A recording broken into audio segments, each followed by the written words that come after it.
really just transcends Australian football and goes through the community. He is an icon. Tiger, fantastic. I got an incredible introduction to Indigenous culture and Aboriginal history. I was here a week and I knew nothing about it. And my first training session, this man comes up to me and says, "Hey, do you want to have a kick?" I couldn't kick a football. It was Mickey R, who'd played in grand finals. He was a senior player 5 years, and ever since we've had a real connection, and I've got to know and understand the history of the Indigenous people and what they've gone through. And it's true storytelling, and Adam's the same, and it's true education. You see, Adam with his 2 books that he's come out. I'm reading them to my children, and they're talking about it, and yeah, you couldn't meet a better person as far as promoting who he is and where he's come from, and very proud to know that man, and very proud as you, I'm sure you are, Ryan, to be a premiership teammate of ours. Yeah, definitely. Look, it's, as I said, he's a champion, not just champion player, but champion person, and for his people.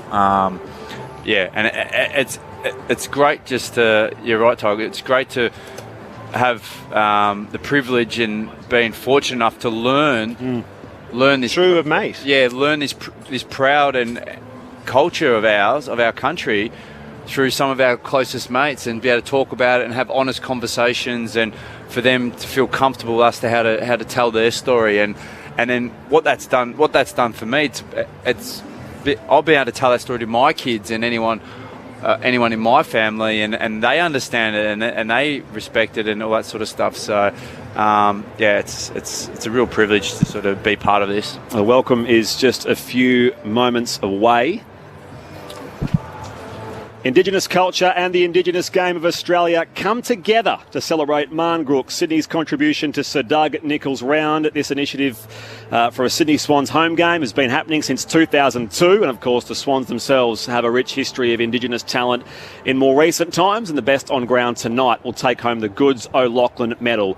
Tonight it's Richmond's turn to head to the Harbour City, the Tigers having won 4 in a row, the most recent of those in their own Sir Doug Nicholls round feature event, Dreamtime at the G, where they beat Essendon by 32 points. And Damien Hardwick's men have now climbed into the top 8. In fact, tonight is 7th versus 8th, and they are desperate to prove that the dynasty is not done with yet. If you are just joining us on Grandstand AFL, especially through WA, SA and the Northern Territory, welcome to the Sydney Cricket Ground. We are honoured tonight to be on land belonging to the Gadigal people of the Eora Nation, and the ceremony is just moments away from beginning. Where the High Court of Australia recognised Aboriginal and Torres Strait Islander people's traditional ownership of land and country, and the terra nullius should not have been applied to Australia. Please welcome Auntie Gail Marbo, Uncle Lloyd Walker, Jeremy Donovan, Kuku Yulundri Didgeridoo player, Harbour Beeson, Torres Strait Islander dancers, and the Gummay dancers. Welcome to Marngrook. Marngrook was a game that was played before by Indigenous peoples of Victoria. It was played with the skin of an animal stuffed with grass and leaves, kept together with mud. And they played this game, and there were 30 players running around a field. And today, they still play that game, but it's in a different form. So welcome to Marngrook.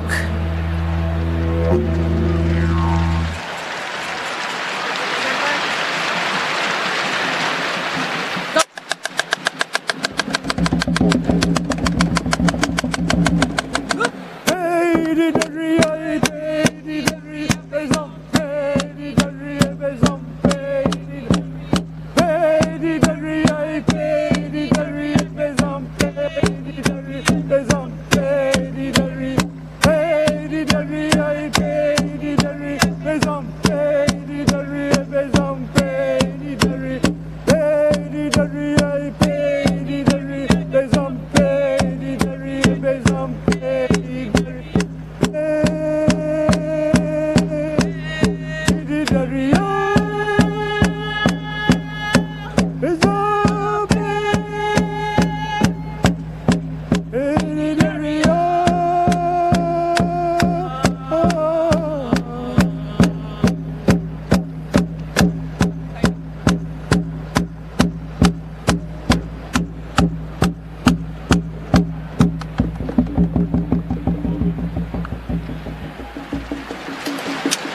Round of applause for the Gumai dancers, forming part of the traditional welcome here at the SCG.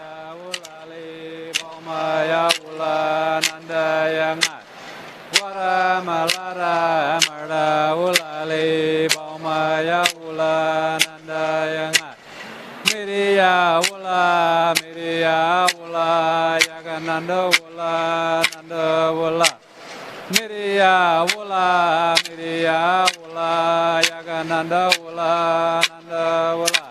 Bama wula, Yagambara wula, Barama. Bama wula, Yagambara wula, Barama. Gara wula, Yagambara wula, Barama. Gara wula, Yagambara wula, Barama. Munya wula. Wula, Bakula, Bila.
The Swans and the Tigers both let out by the ceremonial dancers onto the Sydney Cricket Ground, lining up in their respective specially designed Guernseys as we enter week 2 of Sir Doug Nicholls' round for Marngrook here at the SCG.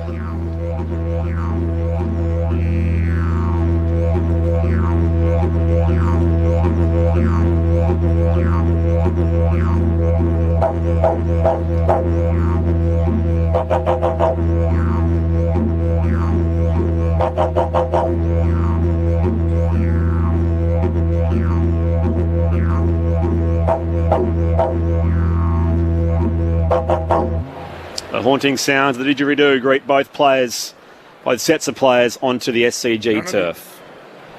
Lloyd Walker, Cameroon and I, Daralanga, Keduguru, Mininanan. Good evening, ladies and gentlemen, and children.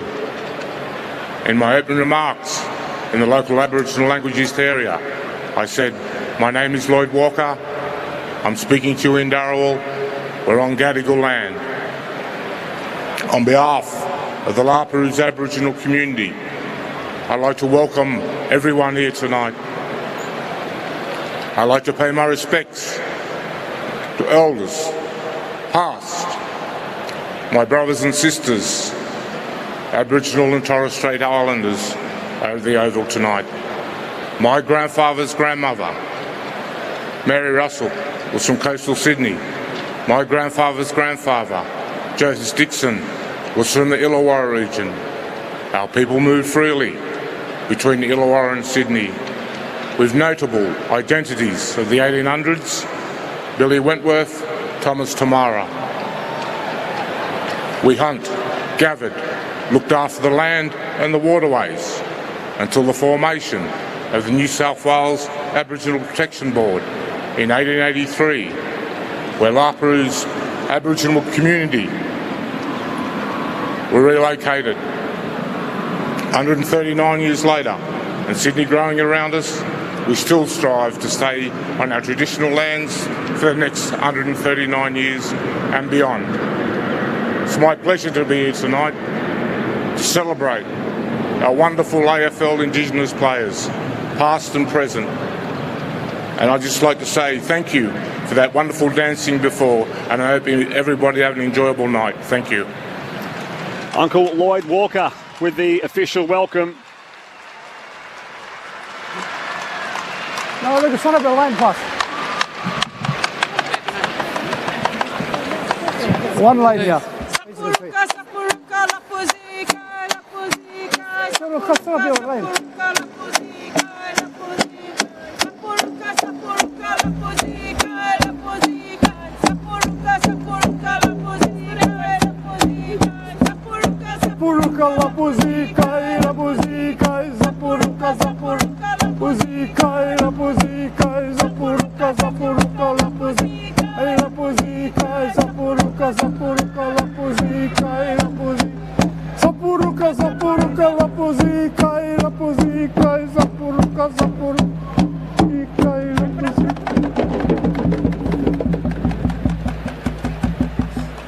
Six tribal dancers perform in front of the teams lined up on the western wing of the SCG. Spears in hand.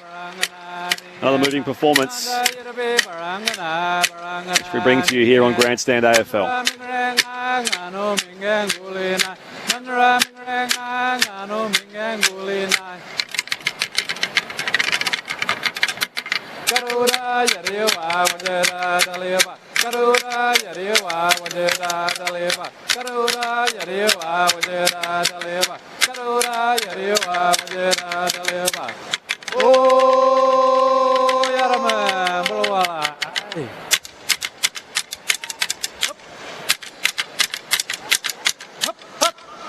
And look at my dancers in body paint. Close our official welcome here. The teams will run through a joint banner. Mayam, in my language, means welcome. I welcome you here to Margrook. My name is Gail Mabo. I'm a Meriam woman from the Torres Straits. I'm the daughter of Eddie Koiki Mabo, the man who changed the history when he took on the Australian government to change a 200-year-old law. 30 years next week. My father won. Took him 15 years, but he won. Now we celebrate 30 years on the achievement that he did.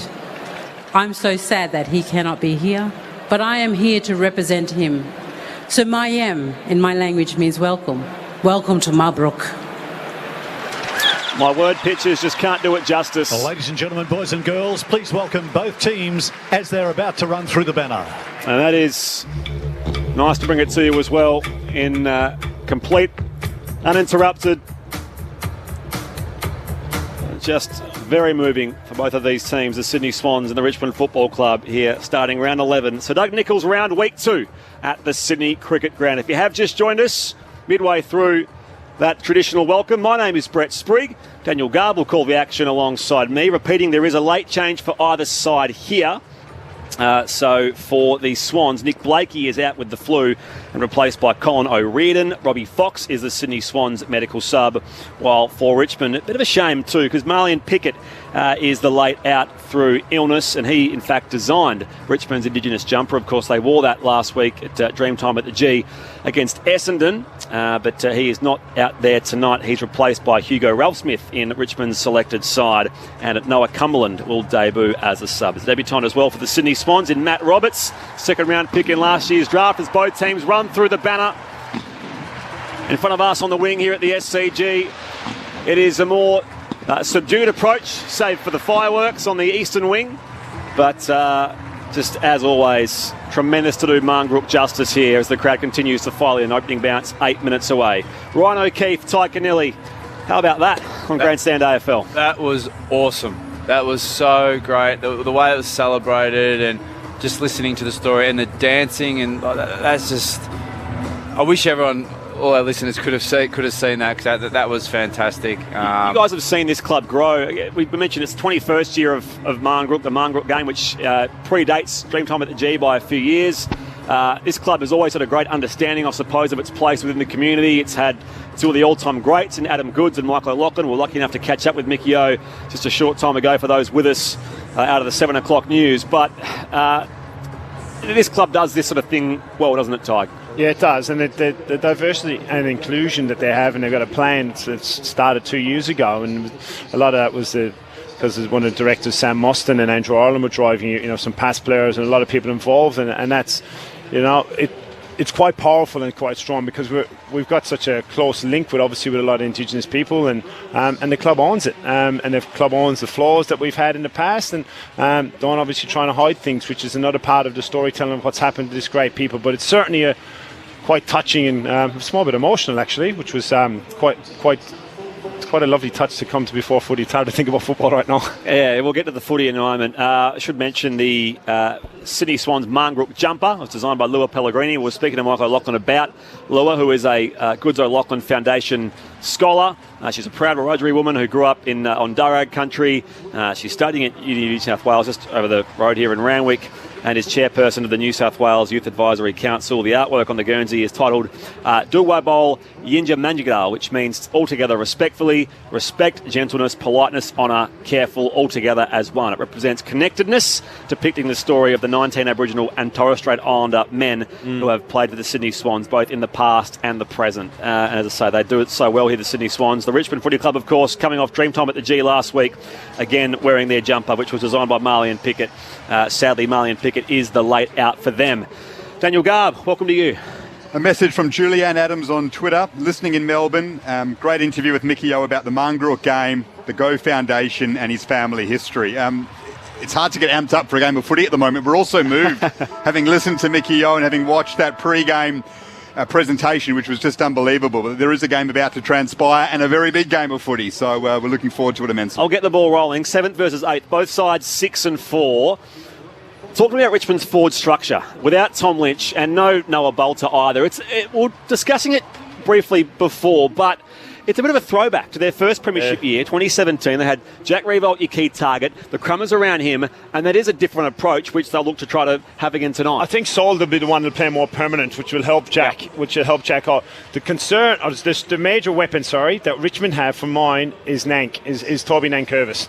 He will have a clear dominance over Laddams and Reid when he gets in there, and he's going to get first use to this midfield group that will be very dominant. And they've gone back to playing the way they've played in that good era that they had only a few years ago. I watched them train yesterday at Richmond, and it was quite fascinating watching how clean and clinical they were, but more so their body language. They were really confident and not an arrogance, but they had a confidence about them, and they've started playing that footy again. Even their front half pressure and the way they're keeping the ball, and if they're able to, I know they will. Nank will get on top in the middle of the ground, give them time, the midfielders ball use, get the ball in the front half and keep it in there. It'll be hard for the Swans to get out. And Ryan touched on it just before with the Swans.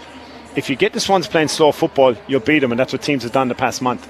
Yeah, Richmond's a system-based team. So it doesn't matter who goes in and out of the side. They'll play the same way, and they're talking about their forward structure. It's get in there some speed and make a contest and let everyone do their role there. So I know Lynch is a big out, but they'll just play the system, Richmond, and they're up and about, and that confidence. You're right, Tig. It's not arrogance. Confidence is a great thing to have, and sport, and especially AFL, it's a mind game. And if you're feeling confident and you're feeling, really keen to get out there and perform well and go for it, and not go into your shell, you've already almost won the game. Yeah. So that's where the Swans are going to have to put any demons or any doubts they've got in their head, put them aside and go, hey, we are a good team. We've got to take this game on. We've got to be brave. We can't play this game safe and slow. Otherwise, Richmond are just going to beat us up. What are your key focus areas? Dion Prestia was tremendous last week, wasn't he, at the MCG? Best on ground, 36 touches. What are you looking at here tonight, Tig? I want to see Dusty. He's had a few weeks back now, and God, he looked sharp yesterday training. I just only watched 10 minutes of it, and I was like, whoa. They're talking about the talk, obviously, coming to Sydney and all that, and the club will tell you there's nothing going there or nothing doing. But he'd do a lot for the team out west if he was up here as a 30-year-old man. But I'm looking forward looking forward to seeing how Dusty plays. Generally, Ramps has played on when he's forward. Is he going to play more time in the midfield? Probably play more forward with Lynch out. So I'm looking forward to that. But Nank is the one for me from a Swans perspective. They just got to take the game on and play freely and release the shackles and when Richmond come at them, not get blown away in a quarter of football where you concede 9 goals. Actually stop the momentum of the game and change it back, which takes experience. Hard to miss Dusty at any time. Yeah. Tonight especially, though. He is wearing the brightest pair of orange boots, just about lighting up the SCG on their own. So that gives you the feeling he might be priming himself to take charge under the Friday night lights. It's got a really good feel, isn't it? The subplots and the feeling of something's going to happen here tonight. You know, the crowd started to build as it does on a Friday night. The SCG, in Paddington, the pubs and the restaurants are busy as I was driving in. So the late crowd has come in. You know, I was a bit nervous about it looking around, but now it looks like it's a good crowd. The atmosphere is building. It's got that feeling of something big. 2 teams, 6 and 4, and 120.8 percentage, exact same percentage. You couldn't meet the plot's ready. It's ready to go. And following the plot and talking about storylines and stories and stuff, tonight will tell a story for us. Tonight will either be that if the Swans can't match it and come and have a fight, the story for them is, I think it's all over. Yeah. So and for Richmond, if they come out and they dominate and they put on a show, hey, they're back. Yeah, they've got more to lose, the Swans. Totally. And Yeah. if Richmond win, we'll go, all right, they're the real deal again for finals this year. Buddy Franklin joins tonight's captain, Dane Rampy, and he trades cultural items with Dylan Grimes, the Richmond co-skipper. They meet for the toss in the middle of the SCG, and it will be won by the Tigers, and Dylan Grimes has pointed to the Paddington end here at the SCG, so the Tigers to kick to the left of your radio dial. Let's head boundary side, a very special grandstand AFL debut for us tonight. Declan Byrne is there for us. Declan, good evening. Good evening, and guys, if you could paint the perfect conditions for a Friday night game, it would be tonight. There's no rain the last couple of days, so the ground's looking beautiful, no wind. As Ty mentioned, the crowd has filtered down from the Paddington pubs and are ready to go. And after such a beautiful introduction, the fireworks, the dances, it's poised to be a pretty special game. The benches, as they make their way towards the Sydney bench, O'Riordan, McDonald, Roberts and Warner, with Robbie Fox that late in. He's starting as the sub.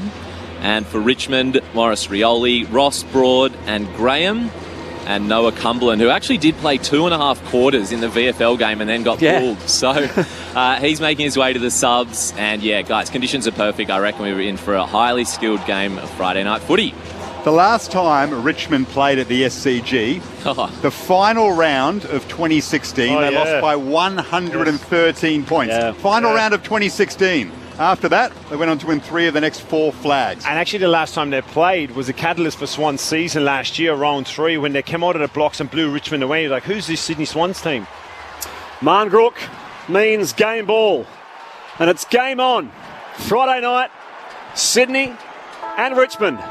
And on Grandstand AFL, here is Daniel Garb. Dusty's in the middle, orange boots and all. It's Nankervis up against Laddams, doing the ruck work on his own tonight, predominantly without Tom Hickey, and he gets up highest for the first tap of the game and gets the first clearance himself as well. Peter Laddams on his left boot. Coming out to meet it hard, though, is Rioli. Gives it to Dusty, who snaps to centre half forward.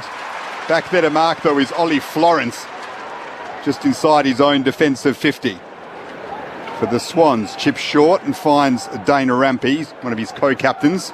He sends it to left half forward. Well done by Will Hayward in his 100th game to take a contested mark early at left half forward. Goes short and finds Callum Mills. That barely went the 15. Umpire pays it though. Mills deep into attack for the Swans. There's been a whistle inside 50 for Sydney, and there's a free kick straight away. Inside a minute.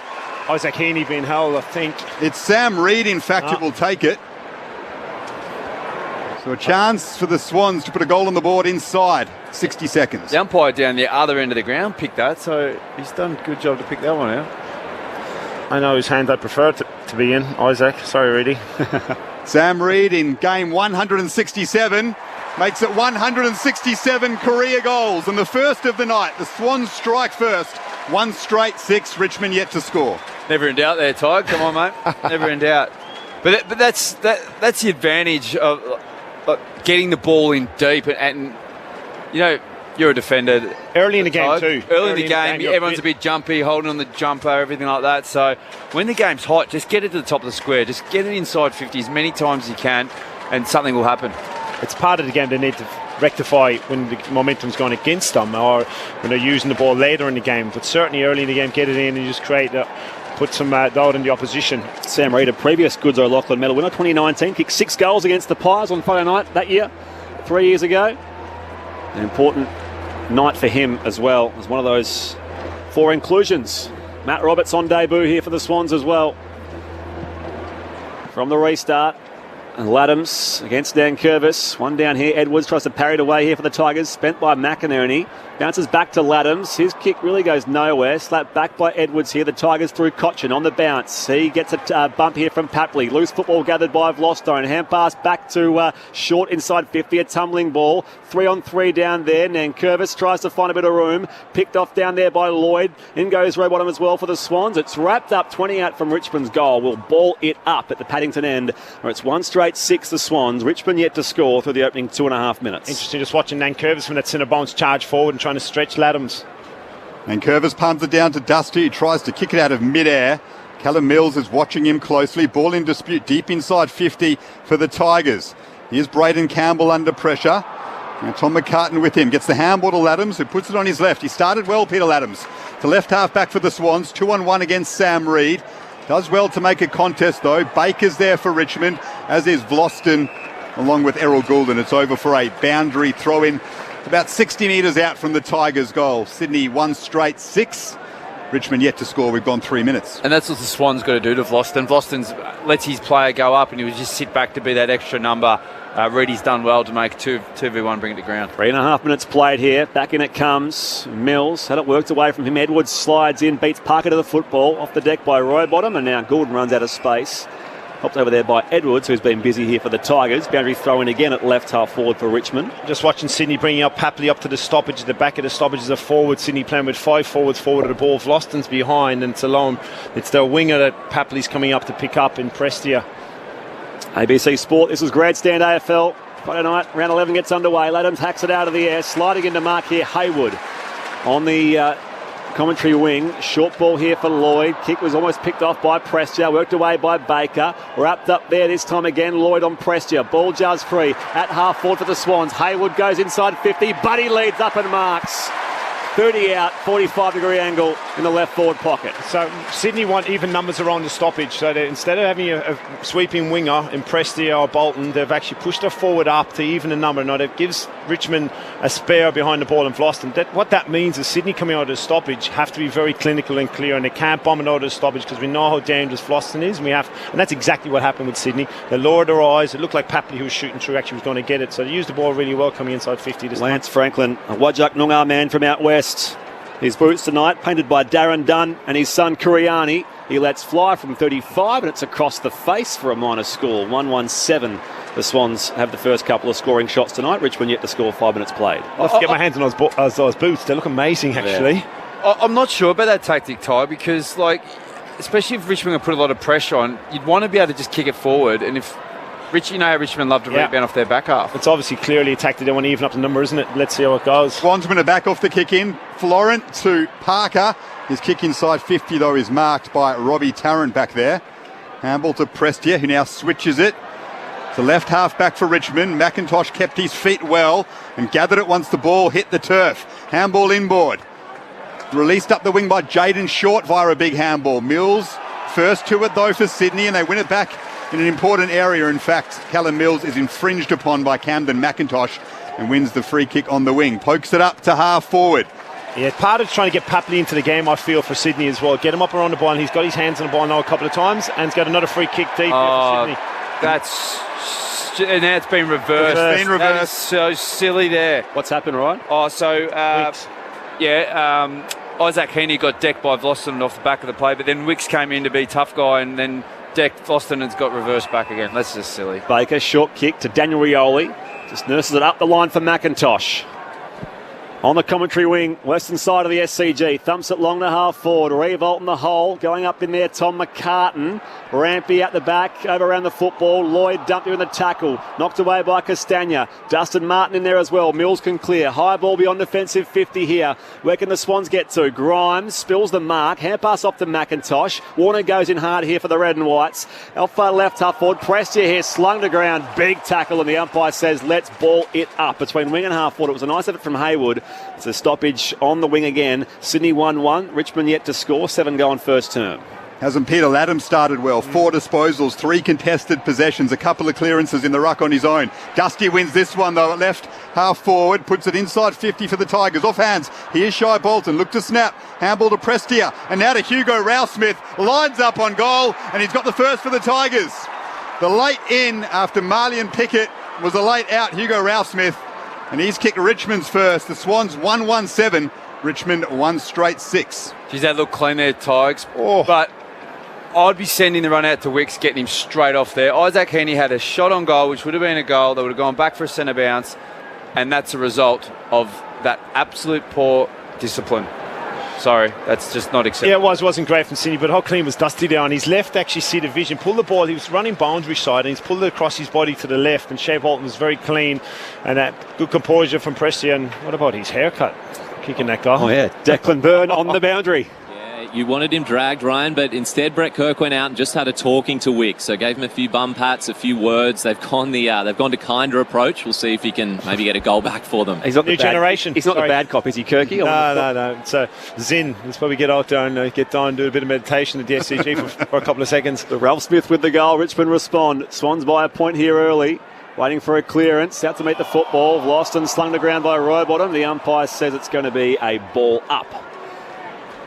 Right near the bullseye, closest to us. Crowd still filing in. Marngrook at the SCG. Nankervis out of the right, couldn't get Boots a ball. Hand pass off to McIntosh, just slaps it out in space here. Reaching for it there is Jack Ross. He can kick inside 50, but it's well wide. And in fact, it goes out of bounds on the full. Right in the junction of 50, 45 around from the Swans' defensive area at the Paddington end. And it's the Swans who have 1-1-7 on the board. Richmond 1 straight 6. Jake Lloyd switches play across his own defensive 50.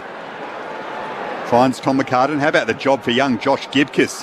Playing on Buddy Franklin in just his 9th game of footy. He was a first-round draft pick, Gibkiss. Massive raps on him. That is a big ask for him in his first season. And young Matt Roberts just gets his first run. Rampy goes up to half forward. Logan McDonald's there. Couldn't quite take the contested mark. Played really well last week, Logan McDonald. That was a good sign. Couldn't bring it down, though.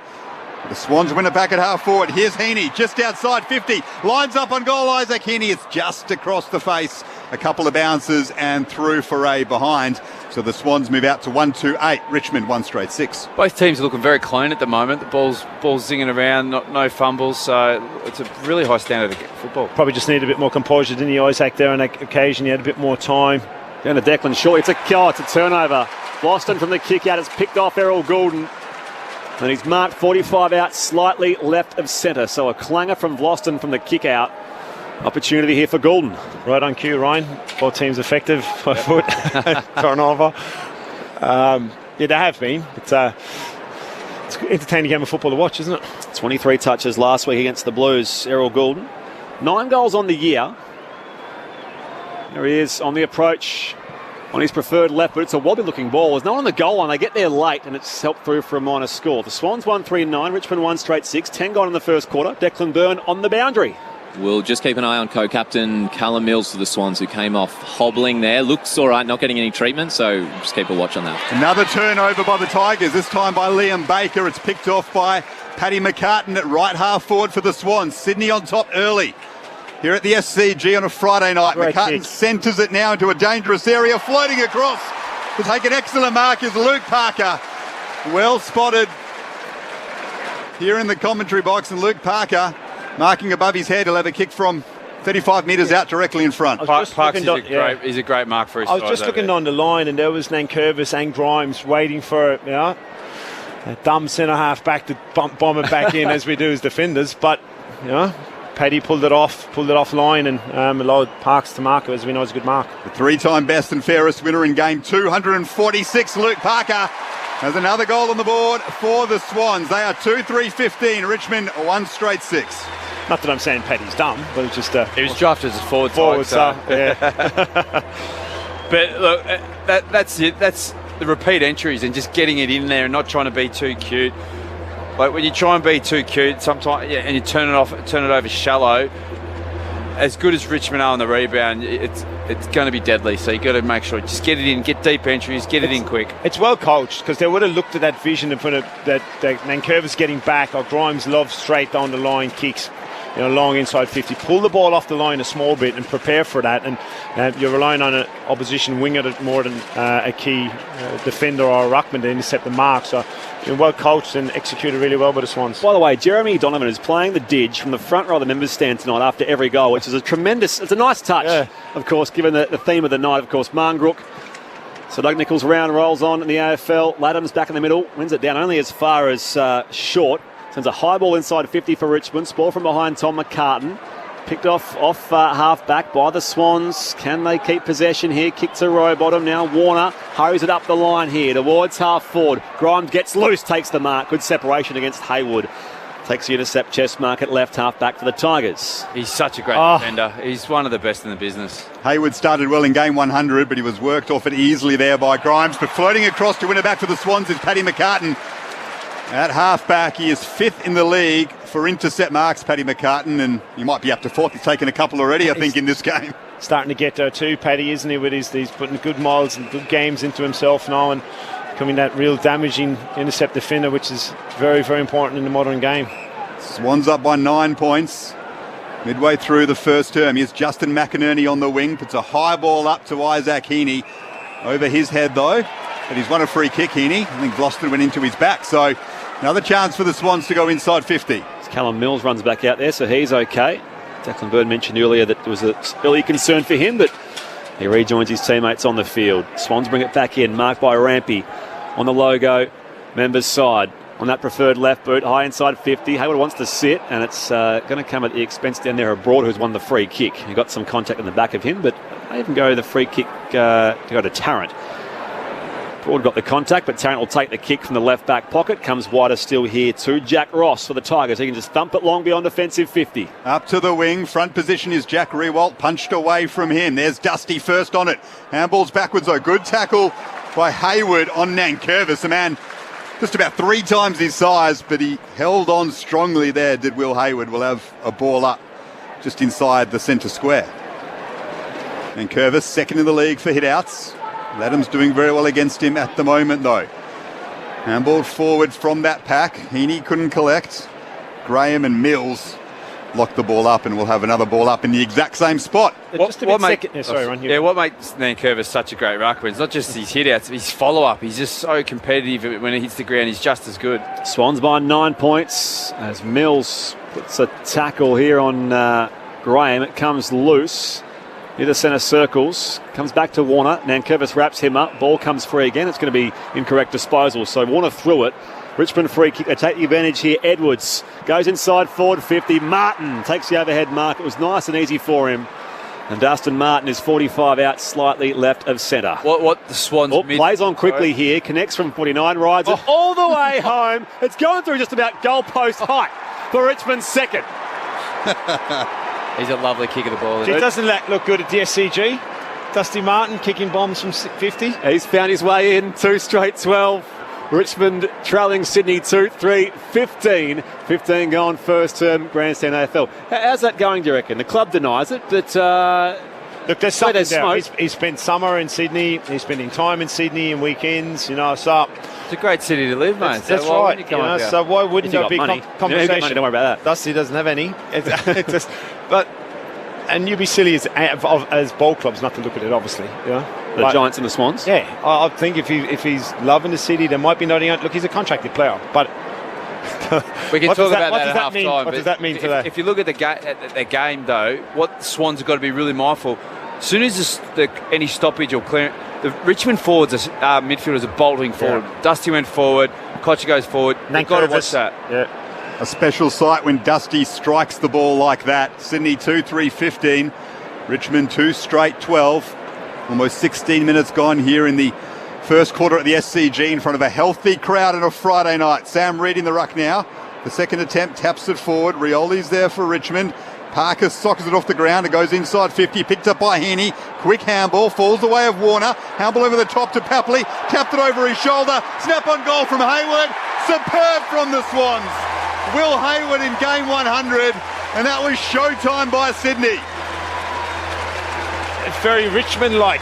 Just get the ball, go forward, handball, or even Hawthorn in the day when the surge, keep it going forward, and that's all they've done, the Swans, is keep that ball alive from the centre bounce. And clever tap from Papley. He's looked dangerous. I understand why they're trying to get him around the ball, because he has been quiet since he came back. He's obviously been injured, coming back, trying to get some game fitness, but he's looked dangerous, as is Will Hayward. Will Hayward's really started the game well. He's tackling, he's in, his energy's up, and it's nice to kick a goal early in your 100th game. So well done, Swans, and they look very effective just getting the ball going forward. Very clean. Everyone's looking clean. Like the Swans probably not used to this dry weather. They've been training in wet weather for the last 6 months, but both teams looking sharp. Look like it's going to be a battle down to the wire if it keeps up like this. 17 gone first term. The Swans with a quick response. Will Hayward, the milestone man, with a goal. His 100th. Reid up against Soldo. Swans win the clearance through Mills. High ball towards half forward. Boston attempts to spoil down there on Goulden. Papley out to meet the footy. He's brought to ground by Cochin, and the umpire will ball it up. So the players all set up around the half-forward line here for the Swans, kicking to the Randwick end in the first term. Franklin tries to burst through. Mills head over the football, good courage. Reid again affects the tackle, and the umpire will ball it up again. Sydney 3-3-21, Richmond 2 straight 12. Will Hayward in game 100, 4 disposals, a couple of tackles, and now a goal. Richmond try to work it out of defensive 50. Good handball by Ross to Graham. Now there's an open attacking 50 for the Tigers. It's a free kick though, all the way back to centre half back. It'll go the way of Jack Ross, who was... got high. The tackle from Rampy was a bit lazy, but how clean was that handball? He got down low and got it off. Advantage could have been played there. I mean, it was one-on-one inside their own attacking 50. Instead, it goes all the way back to centre half-back and gives the chance for the Swans to set numbers up. Over the head of Rioli, picked up by Ralph Smith, just outside 50. Caught, though, in a tackle. Did he get rid of it legally? He didn't. In fact, he's caught high by Hayward, who chased him hard. Swans fans don't like it. They thought it was holding the ball, but Ralph Smith was caught high. He'll kick from just outside 50 now. Had a couple of opportunities to turn that ball over. You can clearly see Richmond pulling the trigger inside 50. It was there, just technically just needed to get a bit lower on the tackle, Will, but certainly working hard. Richmond's ball is aggressive coming through the middle of the ground. They've clearly come to take on the game. The young Hugo Ralph Smith already with 1 goal tonight. Kicks from 52 metres. It's a good-looking effort. Sails straight through for his second, and Richmond's third. Clean kicking from the Tigers. They are 3 straight 18. The Swans 3-3-21. Every players got better at set shots now. When that rule came in last year, they were all trying to step off the mark, and it was going right and left. Now they seem to have adapted and obviously clearly worked on it in training and stepping off. And you saw Dusty do it. Obviously, Ralph Smith in his second goal done it really well there. Hugo Ralph Smith's blonde mullet flows him off the SCG. So jealous. He's doubled his career tally. He's the Bailey Smith. Yeah. He's must be modelling. How many Instagram followers? I'm sure he wouldn't mind the same rig as Bailey Smith anyway. 0437 77774. Thanks to some of you letting us know that you enjoyed our Michael O'Loughlin interview earlier. For those that got it, thank you for that. Greg from North Melbourne wants to know where Razor Ray didn't umpire last week and is not umpiring this week. Ooh. Is there an umpiring injury list? Controversial. We'd know if there was any drama around the umpires or omissions. He might be sick. Forestia, that's true. Bit of that going around. Socket forward here with the Tigers. McIntosh can't gather. Warner good pressure. Bounce back to Nankervis. His hand pass out in space. Did well. McInerney now spinning through Campbell. His hand pass chopped off. Cochin goes to ground here for the Tigers. She has it back to Edwards. Wobbles the ball inside forward 50. Bolton comes up to take the chest mark. 45 out directly in front here for Richmond. The mark is not paid until he's about 55 out from goal. He will reset the mark here, the umpire, and bring Florent a little further back. Shea Bolton, who's, as I said, a Noongar man from WA. His uncle, Alistair Pickett, won a couple of Sandovers. Goes short inside forward 50 and A mark is taken by Daniel Rioli in the right forward pocket. That's just not good enough. Oh, it's a coach killer, isn't it? Yeah, you got to stay alert, and that's what can happen sometimes with that zoning defence or getting numbers back in your back 50. Everyone goes, all right, I've got my space, and I'll just shut down for a minute and just take my mind off the gun. And clever players. When clever players got the ball in their hand, you got to know. You know what's going on around outside 50. You know, takes me back when I was playing with Stevie J's got his hands on the ball outside 50. You're on, and most players should be thinking like that anyway. New contract bars around Daniel Rioli as he assesses potential new horizons. He kicks here from 45. The Tigers have back-to-back majors. 4 straight 24. We've hit time on in the first term. The Swans are 3-3-21. Richmond in front to the tune of 3 points here on Grandstand AFL. What Richmond are doing really well, they don't muck around the ball. They're just getting it forward, and their forwards are playing in front. So it's slick movement. They know they go forward. Their midfielders, once the ball's won, they're gone. So if you're ball watching at all, you're going to get caught out with this Richmond team. They are looking very, very sharp. And all over the ground, they've got a sharpness once the ball is in the area, and if they know they're going to win it, they're exploding out of the scramble or out of the stoppage. You've seen the replay of the screen. There was some pressure from Nankervis and Prestia with sharp hands and Cochin. Got the ball forward, and just like you said, Ryan, forward and front, but this boy's a clever footballer, and I really want to see him take his game to the A grade consistently, Bolton. You know, he's a good player. I don't think he's a great, consistent player just yet. You know, he's got that ability, and you really want to see him take his game that way. Richmond by 3 points late in the first quarter. Cochin off the bounce, squeezes it forward. Heaney trying to win it back for the Swans. Mills handball to the opposition at centre half back, to Jack Graham in fact. So the Tigers have it in a dangerous position. Nankervis puts his head over the ball and wins a free kick for too high. Against Sam Wicks. Big Toby Nankervis at centre half forward. His kick is misdirected though, went through the hands of Errol Goulden, who dropped an easy mark. Now a chance for Jack Riewoldt to pick up in the forward pocket for the Tigers. Will have a ball up. Errol Goulden was all on his own, should have taken that easily. In front of the Tiger faithful, there was a good bay of them, and it looked like they were calling for in the back. Ball up in the pocket. Soldo. Now Laddams for the Swans. Kicks it out of bounds on the full under pressure. So it's going to be a Richmond ball here from deep in the right forward pocket, no more than about 30 out. Better be switched on here. John Loma will lose a gasket if they give away a short one. Now does Shea Bolton go the check side here and slot it, or does he go look for an option? Indigenous round. I want to see check side. Come on, bit of magic. That's the Adam Goods pocket as well, I'm pretty sure. Left foot snap. Oh, he slipped. Left foot snap. He does slip but regather his feet, and he's actually pulled it to the near side for nothing. No score. So the Tigers in front for the first time tonight, though, after the recent goal. 4 straight 24. The Swans 3-3-21. 24 gone here in the first term. That's a dangerous matchup for Sydney. You know, Oliver Florent hasn't played a whole lot of football down back. Good mark. And left half back by Will Hayward is having an excellent first quarter in game 100. The kicking came from Jake Lloyd after it was out of bounds on the full. The ball movement's too slow for my mind, Sydney. They're just getting bogged down and slow, and it's just playing to Richmond's defensive structure. And as a result, Hayward pops it over the head of Callum Mills. Errol Goulden can't gather it. It's out for a boundary throw in right half forward for the Tigers. So they've locked the Swans in here. Richmond leading by 3 points. You know, Sydney have had their first quarter troubles all season long. Started the game well. Richmond have got the momentum back. Palm forward by Ivan Soldo. It's the feet of Jake Lloyd. A couple of Richmond players appealing for deliberate, but it's skewed straight off the side of the boot. We'll have a boundary throw in 55 metres out from Richmond's goal. They're continuing to put that extra number up into the stoppage. Yeah, both teams are doing it now, Ryan, with Sydney and Richmond doing it also. So both got +1 behind the ball. Cochin out of the ruck.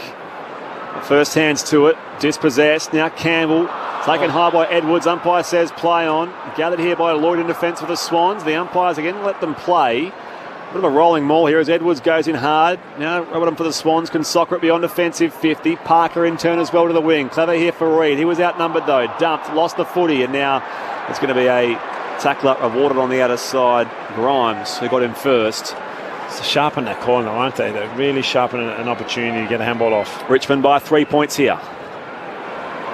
A reminder, Nick Blakey, a late out for the Swans, a huge blow for them. Marlon Pickett, a late out for Richmond.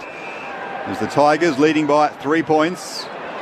Approaching quarter time, switch it around the outer side, but it's gone through the hands of Jack Ross and won back by Isaac Heaney to Parker. Sweeping handball forward to Hayward at half forward. Looks inboard for Warner, and he's won a free kick for in the back from Nathan Broad. Very lucky there, otherwise Richmond would have cleaned that up. 7:25 football. Will Hayward, that is. Free kick was against Baker, in fact, on Will Hayward. He's up to possession number 6 with a goal in the first term. Centres it to a dangerous area. Reed leaps highest. Couldn't bring it down. Rioli's there. Now Grimes. Prestia, the handball to Cochin. Left it behind. So now McIntosh is wrapped up by Mills. And the Swans managed to lock it up inside their attacking 50, trailing by 3 points late in the first term. Almost an identical kick for Parker. You clearly Sydney will win that tactic. With Reed should have taken the mark. Got a good ride, just didn't take it in the second grab. Stoppage inside 50 here for the Swans. Round weekend. Going up early, Laddams. Soldo kept the feet here and just thumps it beyond defensive 50. Attempting the sprawl at the back there. Campbell on Graham. Loose footy. Tapped away from Martin to Prestia. Richmond hand pass out wide. Prestia's hand pass was picked off by Mills. Rowbottom as well. Now for the Swans, comes up with it. Warner evades a couple. Goes back to Mills. Hurried ball inside forward 50. On the half volley here, it was awkward for Soldo. Bounced out to Broad here in defence. They can clear through Gibcus. Off balance here, he kicks beyond defensive 50. Second bite, Heaney pulls it in. 55 out. Straightens up on goal, but he's still a long way from there. And it's Soldo getting across and marking on the last line. No change to the score. Richmond by 3 points here late in the first term. He had options there, Ty, didn't he? Isaac Heaney inboard. Well, I think their game style is to try and bang it in.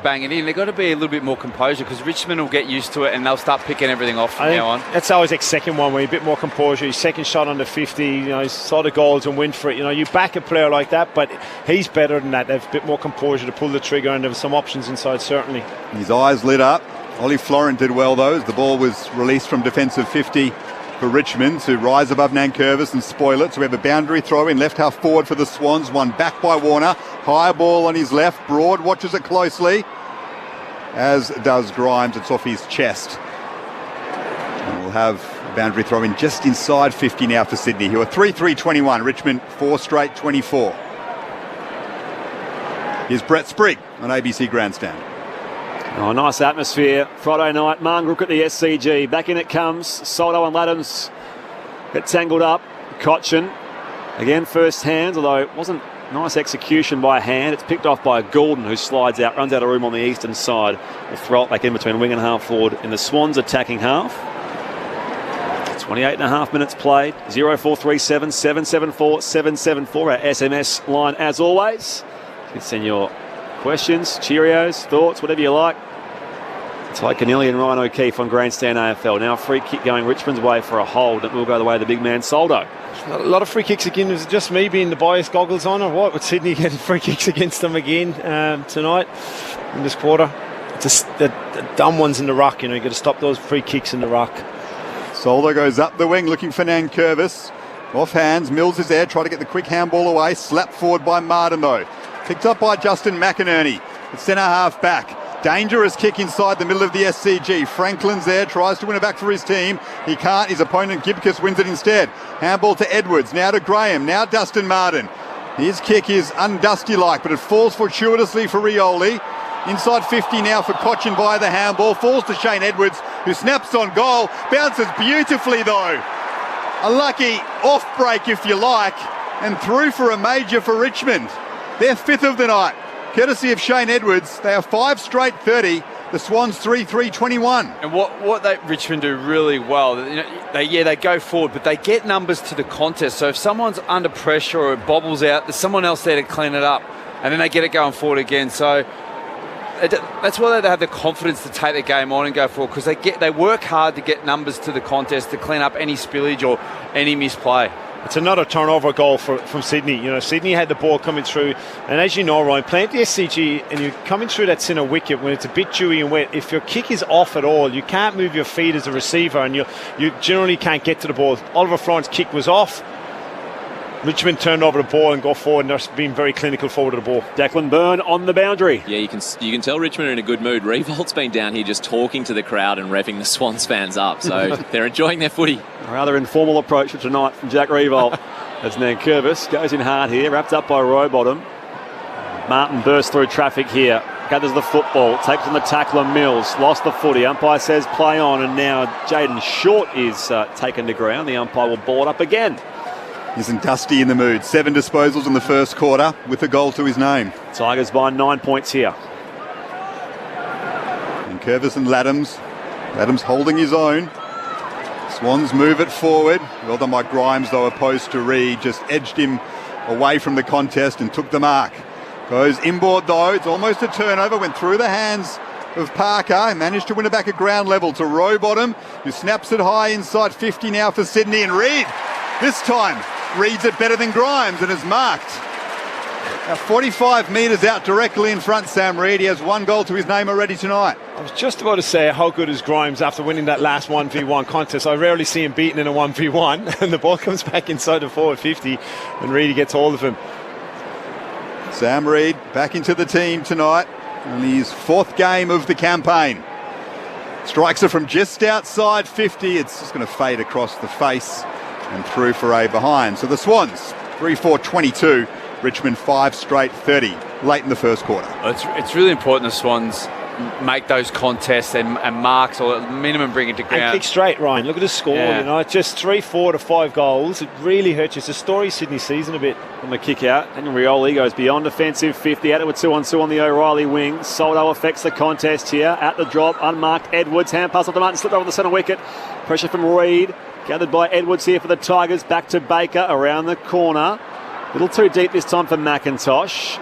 Knocked out by Parker of the Swans. They get the footy back here. Now Gordon, he can work in space, just forward of halfway. Sends his kick up the line. Franklin leads up to left half forward and mark 65 from goal, right on the quarter time siren. Oh, he's going to have a go. Yes. He's going to have a shot here, buddy.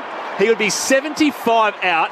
He attempts the barrel. He's not quite connected, and it's going to come up short in the pocket, and no change to our score. Richmond 5 straight 30. The Swans 3-4-22. Goal kickers in this game so far. Hugo Ralphsmith has doubled his career tally. He has 2 goals tonight.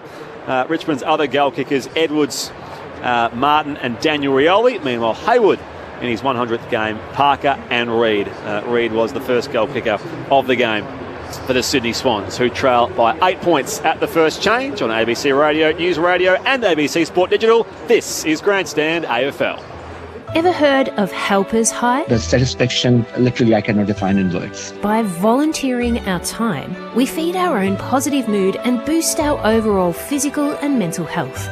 To celebrate the ABC's 90th year of connecting communities, we're asking you to take the 90 for 90 pledge. Just 90 minutes of your time to help a cause that you care about. One person can make a difference. For more information, go to our website, ABC Gives.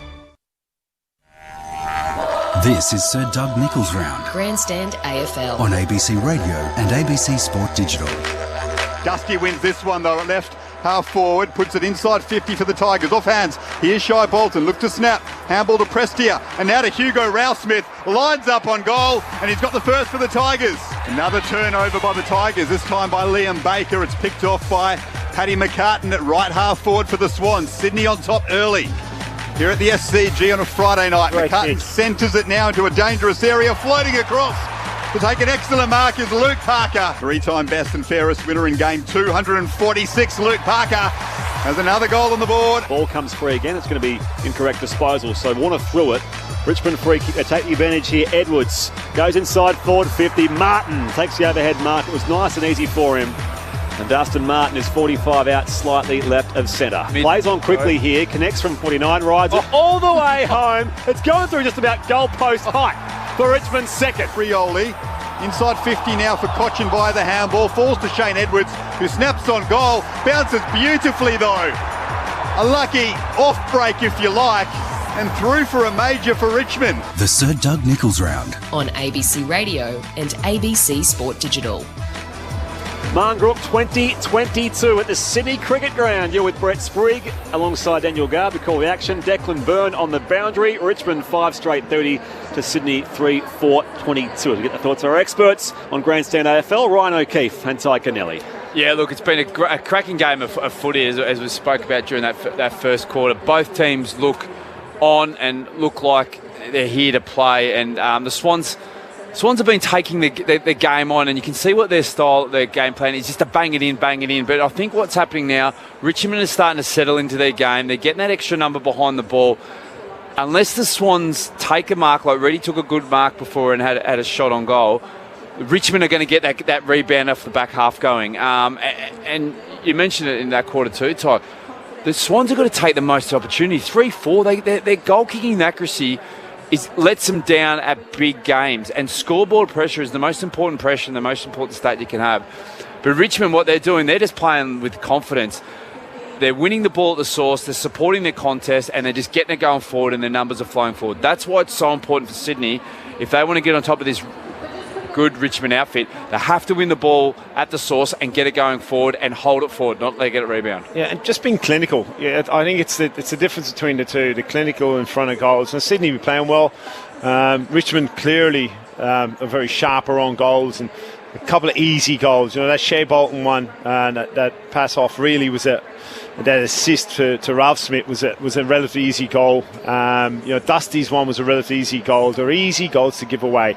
Sydney are working harder for their goals. Richmond clearly a lot more clinical in the front half of the ground. So the game is evenly enough matched around the ball, but it's just being clinical in front of goals, which Sydney, as we know, has been a problem. From 9 shots to 6, and they're just not efficient in front of it.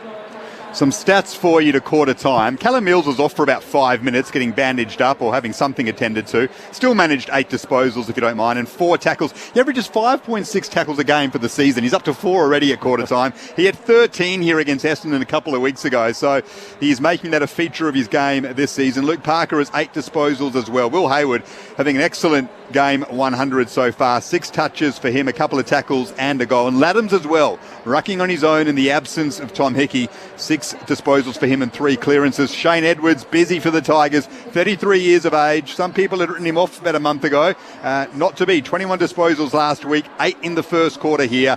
And Dusty, 8 touches as well for Richmond, and a beautiful goal from outside 50. He has looked dangerous. 0437 774 774. Jay and Blackman's Bay says whichever team plays with the spirit of Eddie Marbo will win tonight's contest. Yeah, we had Gail Marbo, Eddie's daughter, out there as part of the ceremony. It was just tremendous, and that was one of the more moving things, with the 30th anniversary of the Marbo decision coming up next week as they belt out Sweet Caroline here at the SCG. As per, Rachel from Ballarat asks, what is happening with Sydney Stack? Is he really not in Dimmer's good books, or does he need more VFL time? Because I miss Stackman, 44. Yeah, he's a bit of a fan favourite, but he has been a bit forgotten, hasn't he? Yeah, just not getting a game in this current version of the team, I suppose. Which is a worry when they weren't playing well early in the year, when you weren't getting games of football. What's happening to you? And you kind of, that's when you get opposition clubs come sniffing when a player like that's not getting games. The coaches can be off him. Would have been great seeing him out here tonight against Sydney Swans. Sydney Stack for the Tigers against the Sydney Swans, and a nice little thing for Marngrook anyway. Richmond by 8 points here. 5 straight, plays 3-4. You can keep your texts coming, 0437 774 774. Into the second term we go. The Tigers, having won their past 4, can they keep that going? There's plenty of footy left tonight at the Sydney Cricket Ground. Here we go. Laddams against Nankervis. Nankervis, the former Swan, out of the ruck. Goes high inside forward 50. Revolt crashes the pack. Out the drop there. Papley. Off to Lloyd. Spent it before he had it. Untidy hand pass out to McInerney. Here's the footy stripped of him by Prestia. Here he goes and wins his own footy as well. Prestia wrapped up by Lloyd. And will board up 65 out from the Sydney Swans. Beg your pardon, from the Richmond goal at the round week end. Up it goes. Nankervis giving away the block that time. It will be a free kick. Laddams at right half back. I must apologise to Dusty Martin. Not that he'd care too much, but the Edwards goal that was kicked late in the first quarter, I said it wasn't Dusty's best effort with the entry inside 50. I watched the replay. He actually meant it now. He kicked it under the arms of a Swans opponent to find Daniel Rioli, who helped set that goal up. So the genius of Dustin Martin on display in the first quarter here at the SCG as Jake Lloyd goes to right half back to find Dane Rampy. Here you are again with Sydney, just caught at half back and slow, and Richmond get what they want along down the line. Rampy goes up the wing to half forward. Laddams comes out and meets it strongly. Couldn't mark though, so his opponent Nankervis picks it up. He's wrapped up by Callum Mills with another tackle. In fact, they've caught him holding the ball. Excellent work from Callum Mills, his 5th tackle for the night. Wins the free kick. There's plenty of space in front of him, so he takes advantage of that and kicks the Swans deep into attack. Back there is Tarrant, couldn't complete the mark. Franklin had it stripped of him, socket away only as far as Ollie Florent to centre half forward. Now Rowbottom just massages one inside 50. Doing well though was Nankervis to clog up the space. An intercept mark for the Tigers. And Curvis can rebound beyond defensive 50. Out to make the contest. McInerney. Loose footy, one away by the Tigers. Martin, hand pass back to Prestia. Ford now for Short. He just tumbles it through the corridor here at the SCG. Going inside Ford 50, picked off by Tom McCartan. Now Laddams, hand pass off to Rowbottom. Slips away from Graham. He lost the footy. The umpire says, yep, holding the ball. Shocking handball. They're just not sharp. They're just not as sharp as the Tigers in terms of being able to flick that ball under pressure. Under pressure. Yeah. So you can see that the Tigers, when there's pressure come to the players, don't panic and they just execute their skills so much better at the moment. The Swans just a bit panicky. I'm not too sure what Laddams was doing, just handballing that handball back into Rowbottom under pressure. So he had a chance to turn on his left side, his favoured side, and just get the ball out of the area. Jack Graham back from a toe complaint. Among their inclusions tonight, Richmond. He connects from 50 with a set shot, fading to the right-hand side. Still not going through. Picked off on the last line by Florent. Hand pass off to Lloyd. Now Rampy. Pressure here. Campbell runs straight into a tackler, and the umpire says, holding the ball. And is that Graham again? Yep. Who's wrapped him? Wow. He's ran straight into him, though. Yeah. He wasn't even looking. That's, again, the Swans are overusing the handball and trying to play this handball game. You're damned if you do, you're damned if you don't if you're Sydney. You know, they're playing slow, they're getting done. You're playing fast, they're getting done at the moment. But it's not fast. They're playing into a team, that's a really high-pressure team, so you can't be flicking the handball around. You can move fast by foot. Jack Graham is now 25 metres closer. It's like when you miss the first free throw or the second free throw and get the field goal. Here he goes with the second set shot.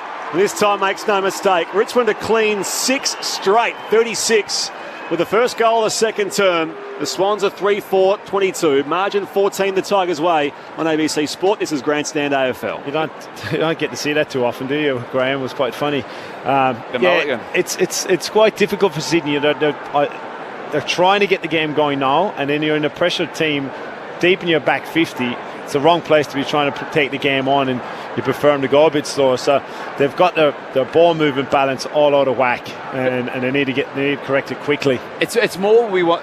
When, like that Rampy example, when they've taken the mark and they've got control of the ball, then they slow it down. That's when they've got to start taking the 45s in the corridor and getting some speed back in the ball. When you're under pressure like that on a hot team that's really got ferocious forward pressure, you just got to get that ball out of there. That's the voice of Sydney Swans premiership players Ty Kennelly and Ryan O'Keefe on ABC Grandstand. Richmond with a jump on the Swans. They're up by 14 points. Off the bounce, Rowbottom can't gather. Ralph Smith swoops on it. Handball back to Baker. His snap, though, is intercepted by McInerney. Now Wicks throws it on the boot and sends Sydney into attack. Bounced over the shoulder of Sam Reid. Back there is Grimes.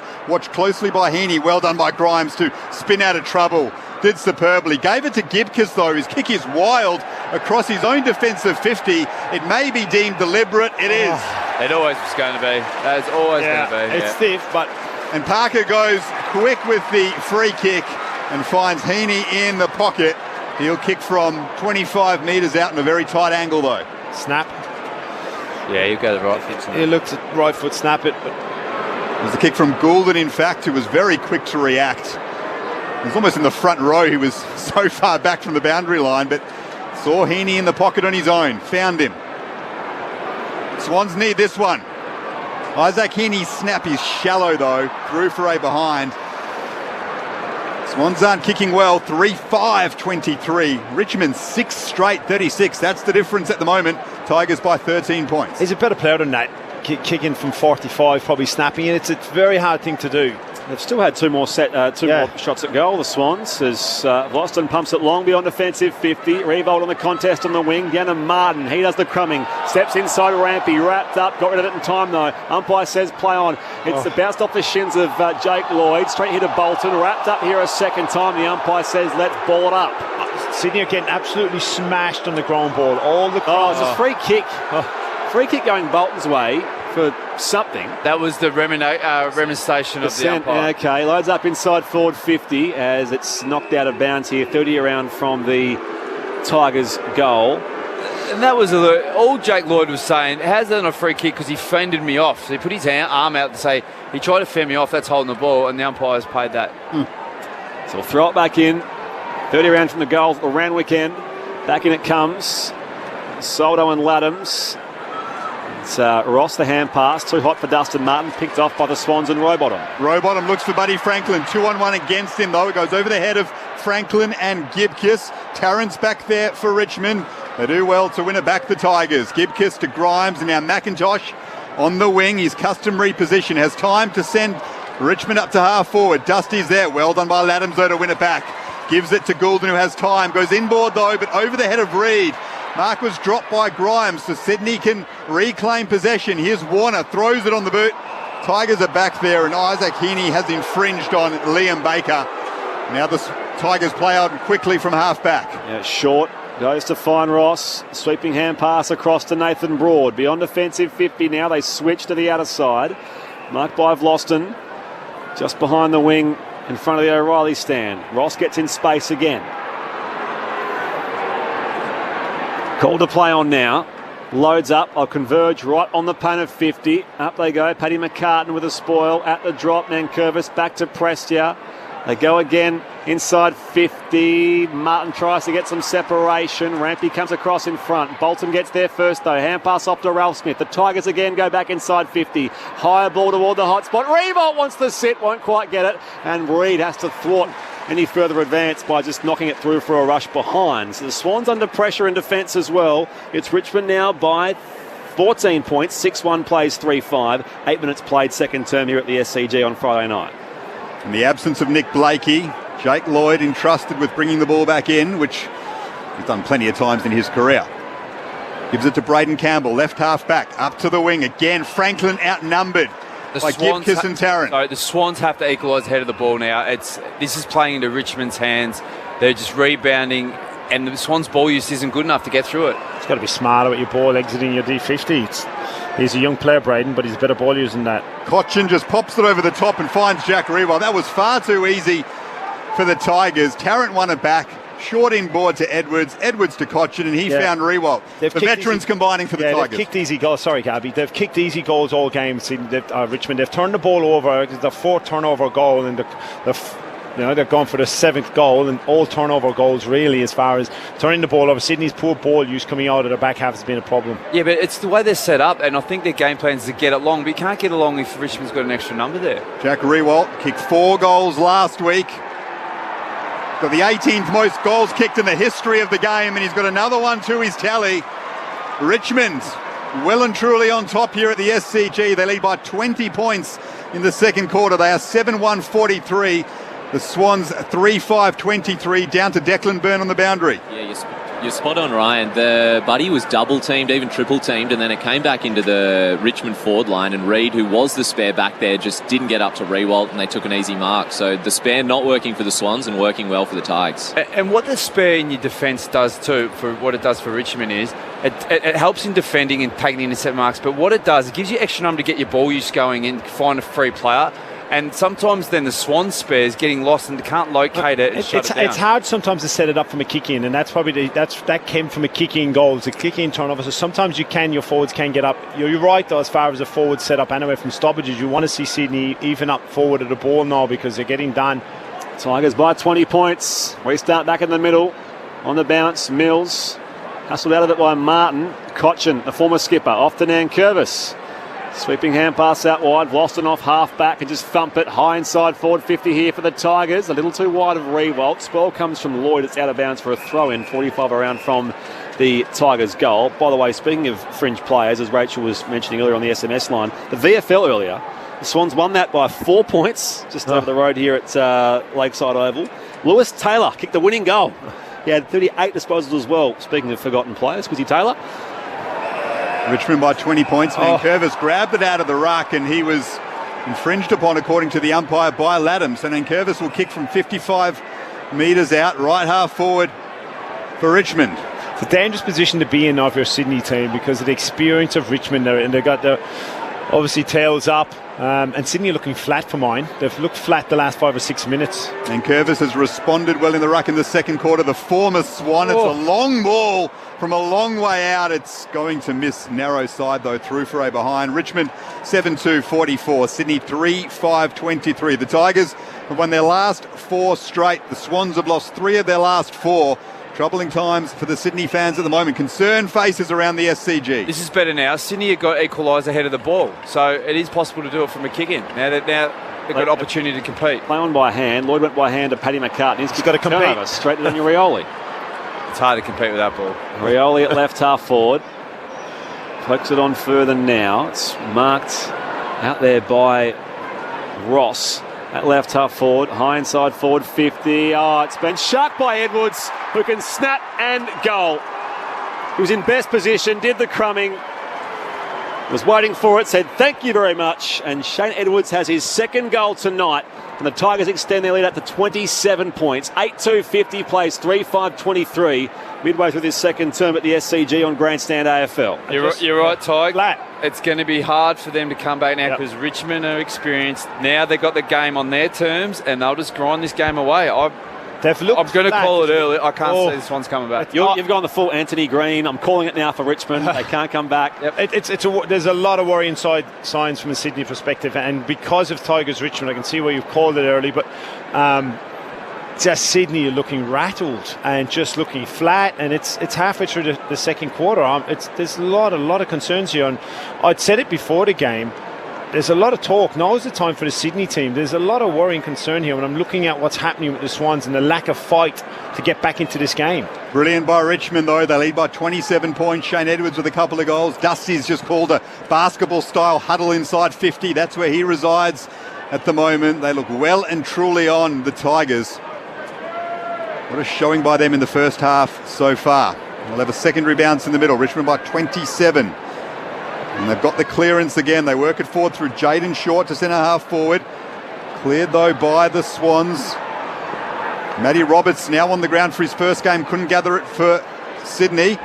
Inside 50, the Tigers go again. Paddy McCartan's won a free kick though for a front-on push. And there are some Bronx cheers from the Sydney Swans fans who say, finally we got a free. They don't know what to do in Sydney. I'm looking at the midfield group now, whether to come inside or go on the line.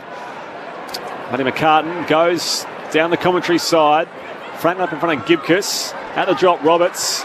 Disposal by hand off to Parker. Goes up to half forward, Nankervis. Reed from behind him, can't control the footy. Warner takes on Baker. Warner needs some support by hand. Hand pass into space, picked off by Baker.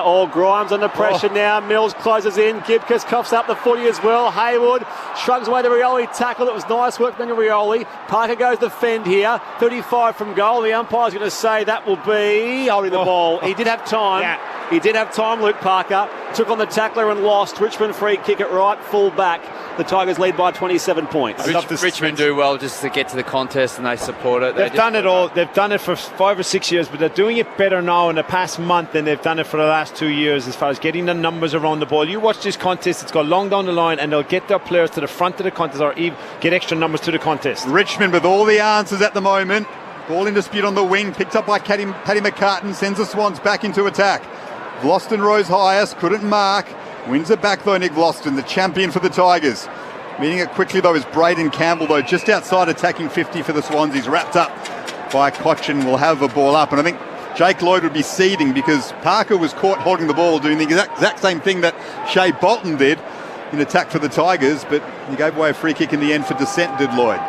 By the way, 59 turnovers in this game so far, which feels like a big number in less than a half a footy. Free kick, by the way, for holding the ball going Richmond's way. Soldo this time rewarded. 30 of them would be at least, and more, 35 of them would be Sydney's. 31-28 the current, so that's Richmond's way, remarkably. Boston across half-back, links up with Broad, called to play on here. Donald stands the mark and Broad kicks around him. Graham slides into mark at left half-back now for Richmond. 27 points is the Tigers' lead. Just chipping it around here, no real urgency here as Graham thumps it High into the night sky, 2-on-1, outnumbered Soldo. Reed down to Haywood, back to McInerney now from the wing. Goes forward to find Logan McDonald. Despite the attempted spoil of Gibcus, he marks just forward to the wing. Look how hard Richmond pushed back to block up the numbers here. Can they find an opportunity here, the Sydney Swans? Time and opportunity running out for them midway through this second term. It's dropping here for Daniel Rioli, who marks and chips across the goal mouth now. Sets Broad a task, and Nathan Broad can't quite reel it in. It's out of bounds for a throw-in. So if nothing else, a 40 stoppage coming up for the Sydney Swans at the Paddington end as we head down to Declan Byrne on the boundary. So Isaac Heaney's behind the ball at the moment, so it's a bit of robbing Peter to pay Paul. They had no one up front, really a good target, and Heaney's still staying down back as that spare.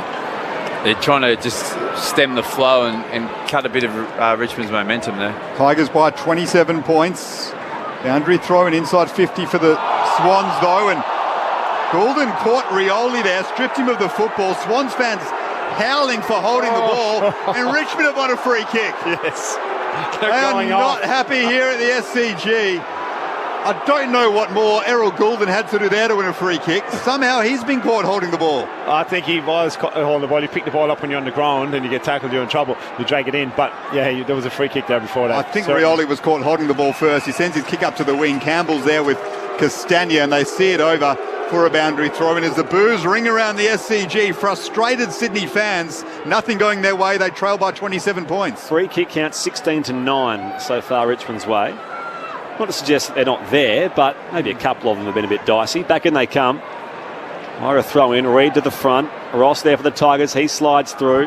Tries to slap it out. Parker now soccers inside 50 for the Swans. Picked off by Broad in defence. Richmond go beyond defensive 50 again. Little too deep this time for Prestia. In fact, it's amongst all that, Castagna, who has given away the free kick on Campbell. No, he's pointed the other way. It is going to go the way of Castagna, is it? Yes. Almost fell off my chair there for a moment when he pointed the other way, thinking, how on earth could that be a Richmond free kick? So it's going to go the way of McInerney. The free kicks aren't the Swans' issue. No, that's right. That's the point. The Richmond are getting first to the ball, winning the ball, going for the ball. So generally, if you do that, you're going to get on the better side of the free kick tally. McInerney plays on here. Drives it long inside forward 50. Franklin's out the back. Gibcus up in front. Shark by McDonald. His kick goes nowhere. Haywood bursts through. Tackled by Vlosten. Ball jars free. Grimes tries hard. Cochin. Now Daniel Rioli gets it back to Ross. The Tigers can clear again beyond defensive 50. Up to the wing. Rampy's there for Sydney though. Meets it forcefully. Punches it back to half forward. Cochin picks it up first. They wanted holding the ball. It's a free kick for a high tackle though against Braden Campbell. Everything's gone their way. Look, it was probably there, but everything's gone away right now, and that's Richmond, I'm saying. Cochin up the wing to Dustin Martin. Martin does well to hold his feet under pressure. Give it to Graham. Now Baker darts around to tackle. And now Jaden Short snaps it up to half forward. Rewalt tries to tap it on. Falls away of Jack Ross, who's been busy on the wing. Parker didn't chase him. Ross looks for Rioli inside 50. Over the head of the pack. Picked up by Morris Rioli. Rioli's got another one for the Tigers. An Indigenous round, Rioli had to strike. Daniel's got one tonight, and now Morris has one for Richmond as well. Margin out to 33 points in favour of the Tigers. That's just unacceptable when you're outnumbered down there and you're back, and you can't just let the one player just get an easy goal, like you mentioned before, Tiger. Yeah. They're kicking easy goals. That's why they're kicked 9-2, because they've all been easy shots. But you can see even here the contest from Jack Rewalt. He didn't even try to knocking it on. They're just getting it forward. They're getting it ground. They make sure the opposition doesn't take an intercept mark to get their rebound chain going. I've never seen a team get absolutely smashed on the ground balls and crumbs and contests on the ground. Rule 101 of coaching: if you're the spare defender, you got to be the deepest defender. If you're the spare, and on that occasion, Isaac Heaney was the spare, got caught up the ground, and young Roberts is a debut player, is back spare. It shouldn't have happened.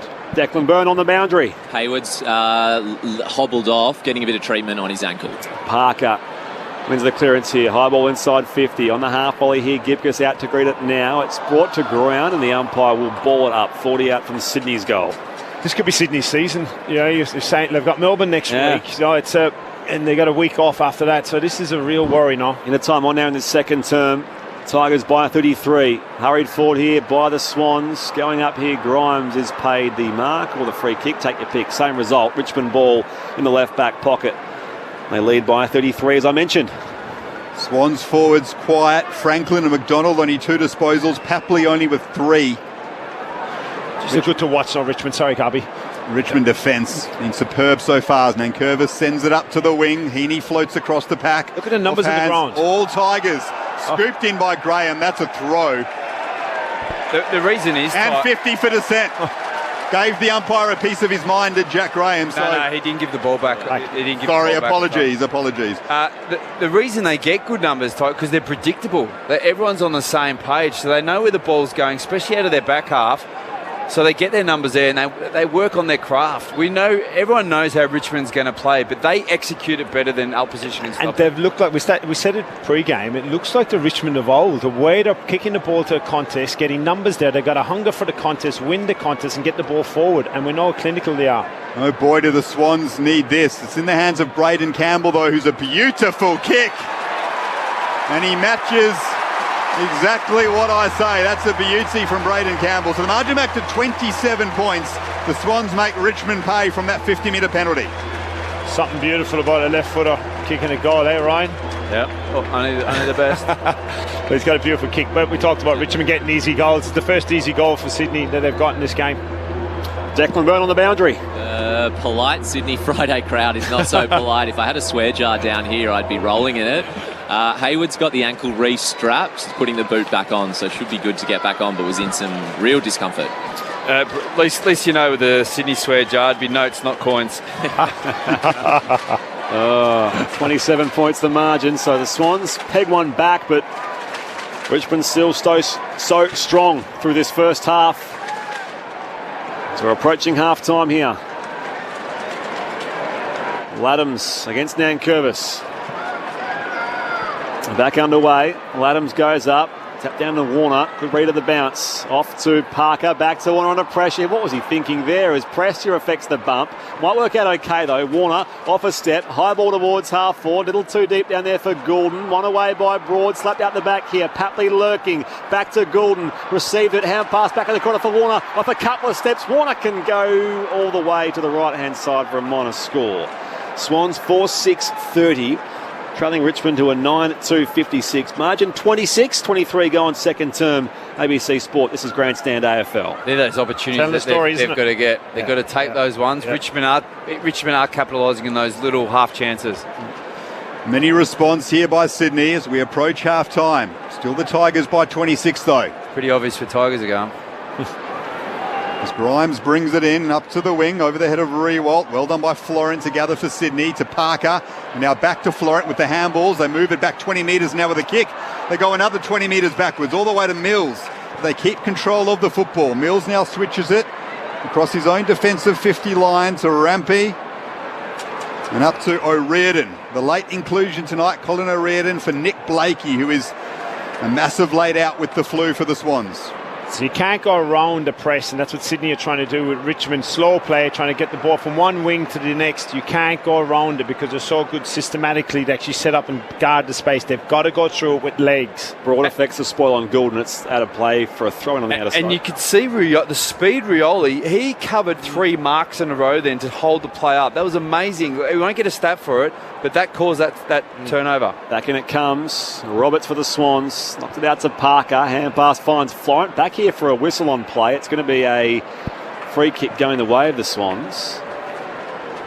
All the way back here to O'Riordan, I fancy, off the ball. In fact, Parker. Parker from just forward of halfway. Drives it long inside 50. Not on the clean run at the ball. It's going to be free kick going Sydney's way. So there's a shove in there somewhere on Reed. Shepherd Lance, was it? Or was it Reed? Going to go one of the keys.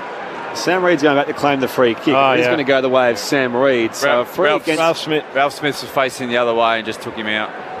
So in amongst all of that. Yeah. Was holding him without looking at the footy. Sam Reed is 25 out here, slightly to the right of centre. Huge game for him in the context of his career, Sam Reed. One of the inclusions tonight, and he's missed to the left-hand side. So, now what's that for Sam Reed now tonight? 1 goal, 1. The Swans now 4-7-31. Richmond 9-2-56. Margin 25 the Tigers' way. That's late in the second term. That's his second miss, isn't it? Yeah.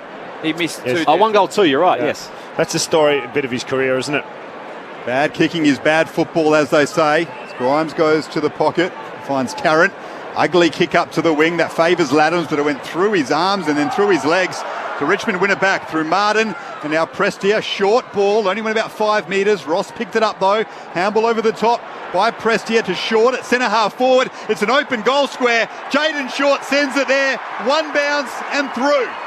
Another response for Richmond. Their lead out to 31 points, 10-2-62. The Swans 4-7-31 as we get close to half-time. They've kicked out this broadcast side I every am blue time. in the got face from saying got it. numbers there. Get and then numbers. all they want is to hit the ball to ground. They got the ball to ground, and then they just, because they've got numbers supporting the contest, they go handball, handball, handball. They break through tackles, and then away they go. They are bypassing Sydney's extra number. There's no point having it there. But they're getting outworked around the ground, so you know what's happening. So Richmond clearly midfield group and our high forwards are getting numbers to the contest in all contests, certainly the aerial contest. They're happy to play slow, get numbers to the contest, not get beaten in the air, get the ball to the ground, get numbers there and rush the ball forward. Richmond have been doing this for 5 years. Yeah, but it's not like it's a surprise. What's the issue is Sydney's work rate to get over to the contest and actually win the crumb and the ground ball contest, which is so evident. Margin of game high, 31. They've doubled their score here, the Tigers. Laddams from the restart. Hand pass through traffic to Warner. He can send them forward of halfway. Chad Warner, high ball inside forward 50. Reed underneath it. Down towards Rowbottom here. Good crumbing. He can snap on goal from 35. Nice response from the Swans. James Rowbottom with the finish. A goal inside 12 seconds for the Sydney Swans. And they hit back and close the gap back to 25. 5-7 plays, 10-2. Richmond still in control of things here as we approach half-time at the SCG on Grandstand AFL. It's a good crumb, but you can see the panic a bit because Warner actually had a heap of space. He could have kept running, almost had a shot himself, but jammed it on the boot really, really quickly. But a great comp. They need another one. Back-to-back goals to break it back, Sydney. But, so get some momentum Richmond back. is scoring from kick-ins. It's been clear, evident that this quarter they've been scoring from Sydney's lack of efficiency in front of goals, getting numbers to it, and Sydney just need to take these opportunities and be clinical like that, and that's going to get them in the game. It's easy to stop them kicking goals from kick-ins if you kick goals. That's right.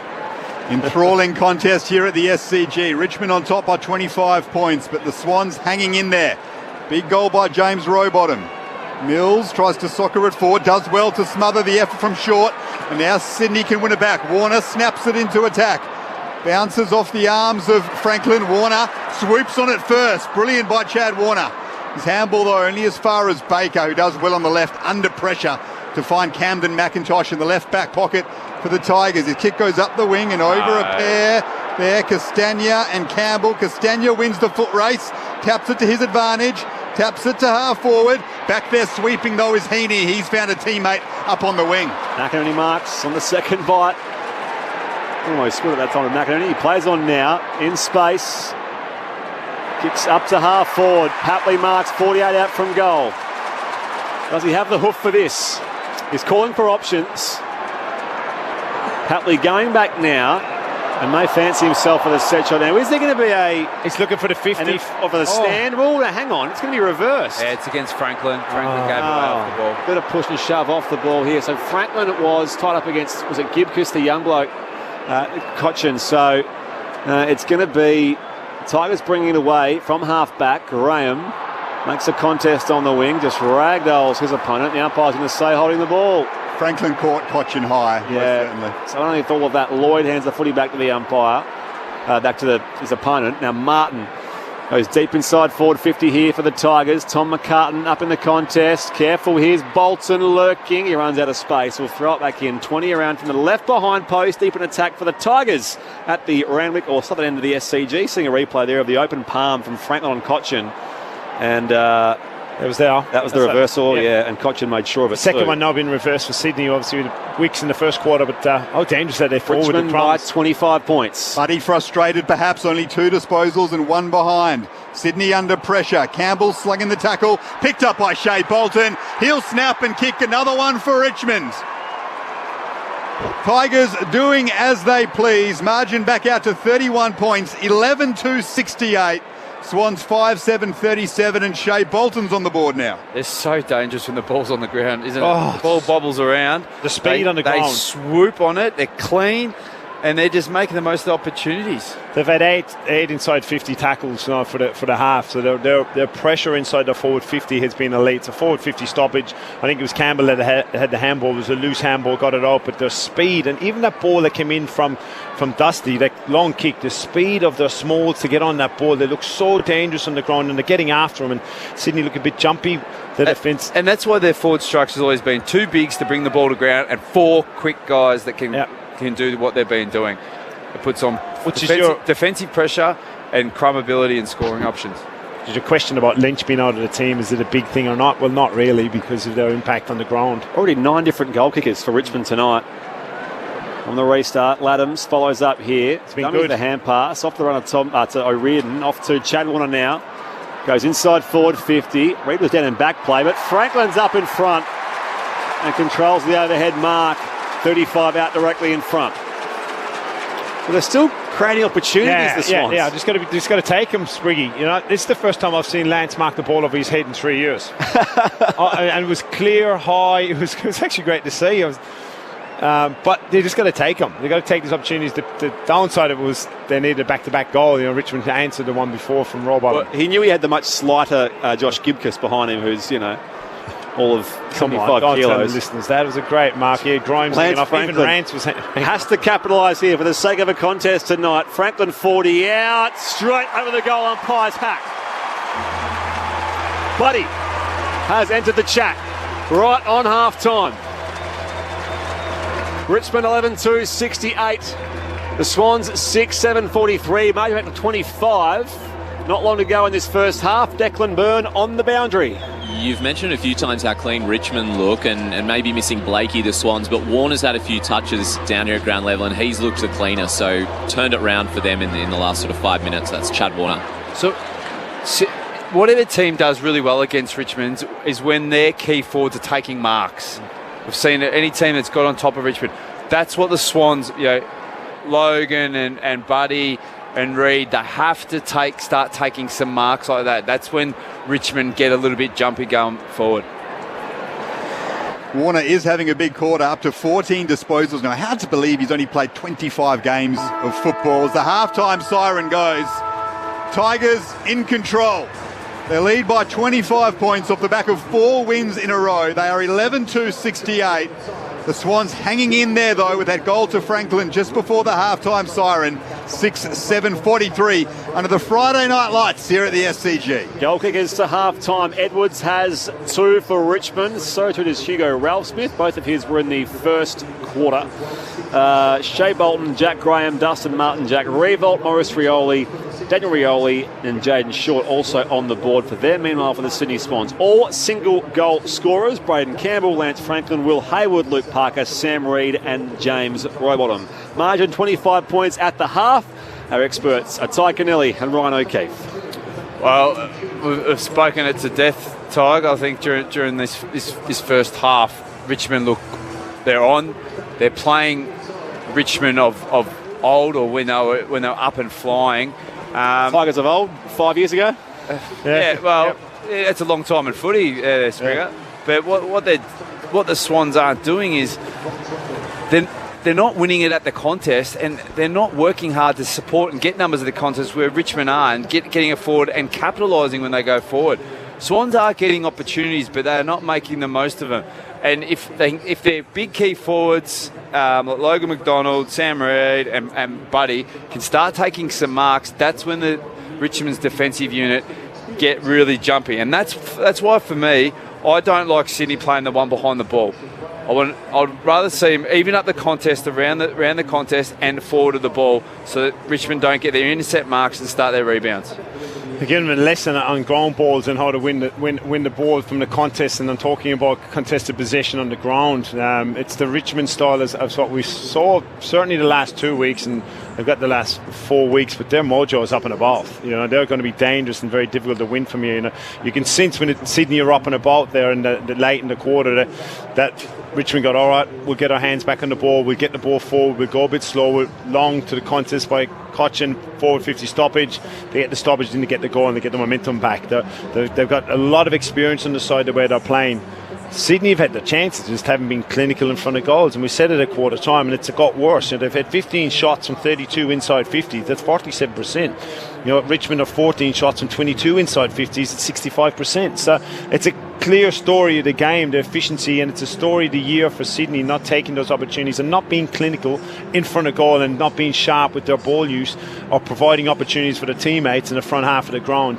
If I was John Longmire, I would go old school on it and give them an absolute cook with their effort to try and get numbers around the ball and get beaten at the contest. It's a problem for Sydney for so long this year. The contested possession numbers look okay, but it's so evident that they're getting outworked to the contest. And what I mean by this is when there's a long ball anywhere on the ground, the Richmond smalls or midfielders are working harder than the Sydney midfielders to get to the face or the cold face of the contest, and they give them a lesson on how to win the contest and go forward. Yeah, but it's hard to even up the numbers when you've got a spare sitting back. That was late, I think, with Isaac because of obviously the. But they've played that nearly the whole. They played that nearly the whole quarter though. There's been a defender trying to roll back, stop that fast break over the back. But what Richmond are just bypassing, because you can watch the Swans spare back, just has to backpedal, and then all of a sudden he's watching the ball go over his head. It's great. It's great to watch Richmond play this way. It's great to see them playing and they're up and about. You know, there was a lot of question marks about their hunger, and it's not great from a Sydney perspective. It is and please don't underestimate what I say here. This is a huge half of football for the Sydney Swans Football Club. If they do not answer this, I could see them falling right off the 8 and what's happening, you know, and start questioning what's going on. Are we playing the right way? And you start questioning yourself, you start questioning the coaching. That's what happens if they lose this and going into Melbourne. Well, we sat here a month ago and spoke about Sydney playing Brisbane and it being the second and third seeds in the competition. Fast forward to this point, and you're actually worried about the Swans making the 8 if they drop this game tonight, because that would be 4 losses in their last 5 games, 3 of them at home. They haven't fixed it. They haven't fixed their ball movement. They haven't fixed it. They haven't addressed it. You know, when they've got the ball, they've been slow and they've gone long at times, but they just haven't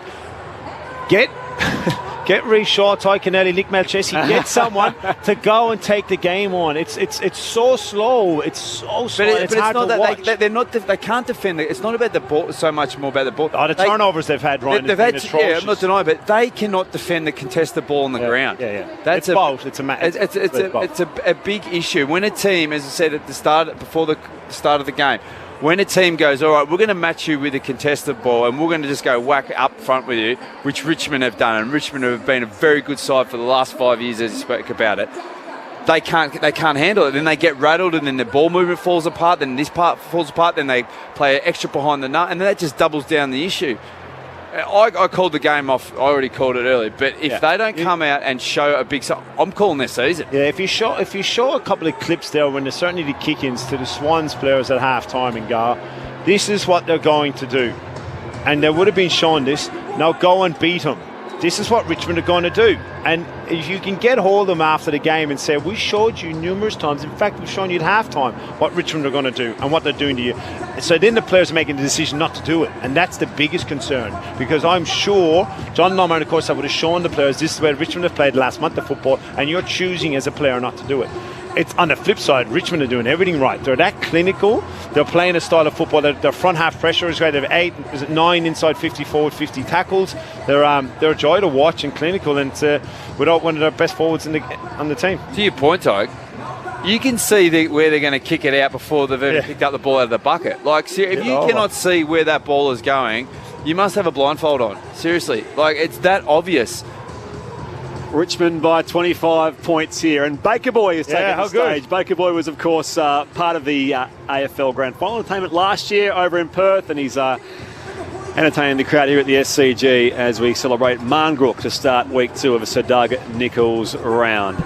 Richmond by 25 points here. Second half not too far away. It's time for us to head to the latest from the ABC newsroom.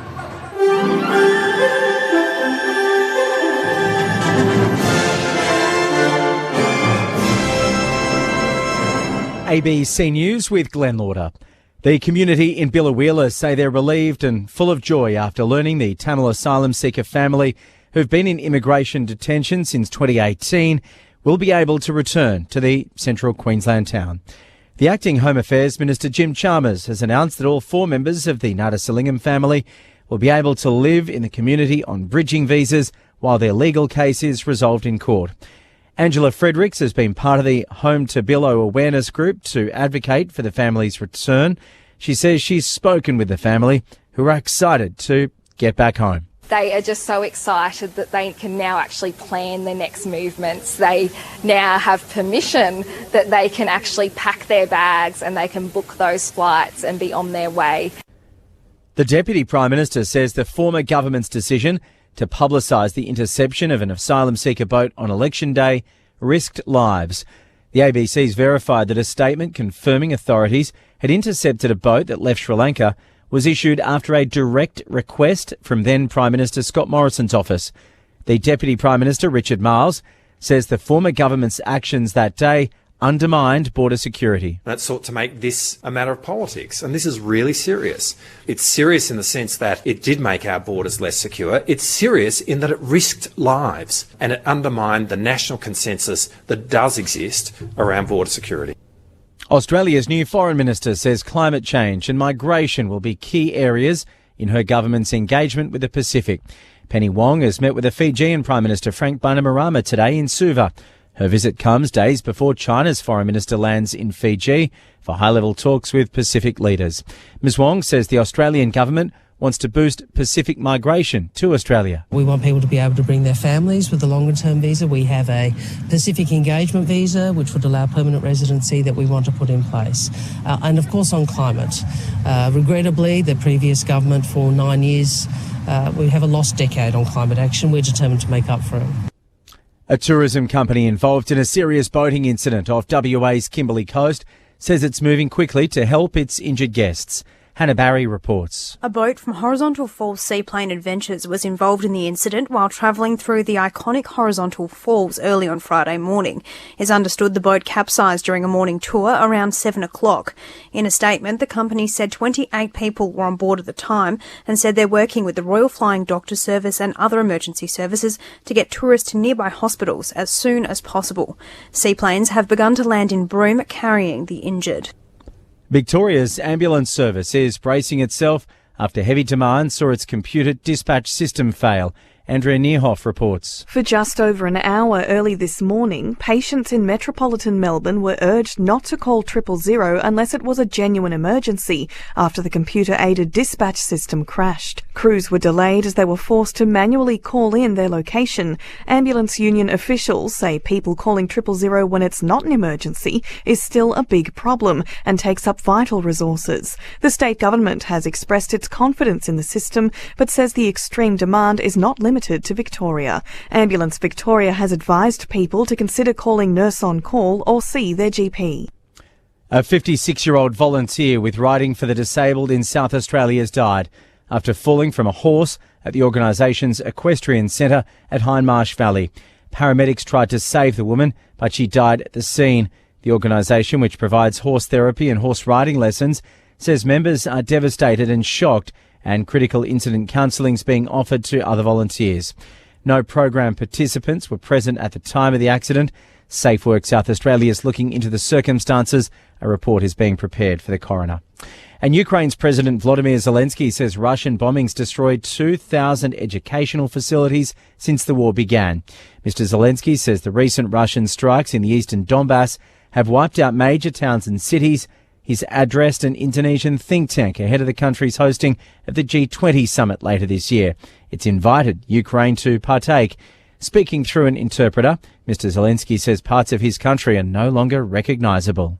Hundreds of Ukrainian cities, towns and townships have been completely ruined by Russian air and artillery strikes. They also destroyed nearly 2,000 education institutions, from universities to schools to kindergartens. ABC News. Can art and creativity heal invisible wounds? It takes a lot to come out and talk about mental health. Now, a unique social experiment hosted by Natalie Bassingthwaite harnesses the healing quality of art. All will be revealed. To find out if art can build a brighter future for our mental health. I think you found your thing. Wow. You've nailed it. Space 22, Tuesday nights on ABC TV or log in to stream on ABC iView. This is Sir Doug Nichols Round Grandstand AFL on ABC Radio and ABC Sport Digital. Rioli at left half forward.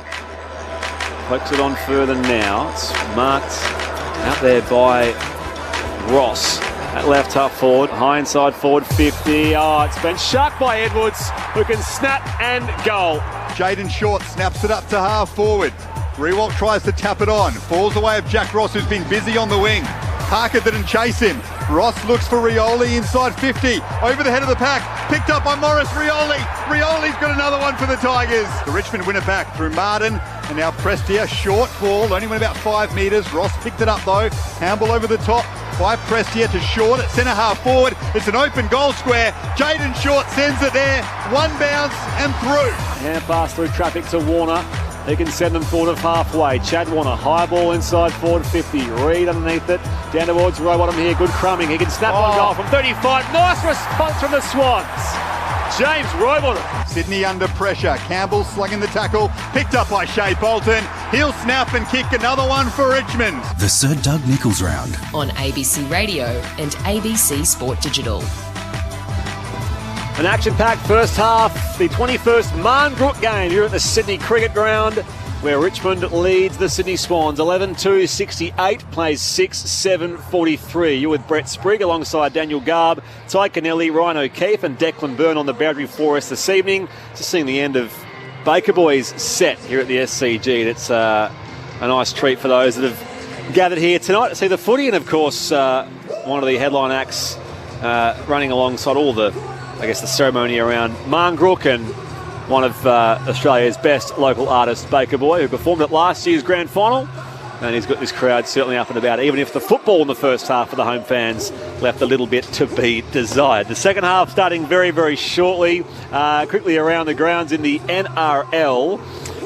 2 games tonight. Firstly at Penrith, where the Penrith Panthers beat the North Queensland Cowboys and ending their winning streak 22 points to 0.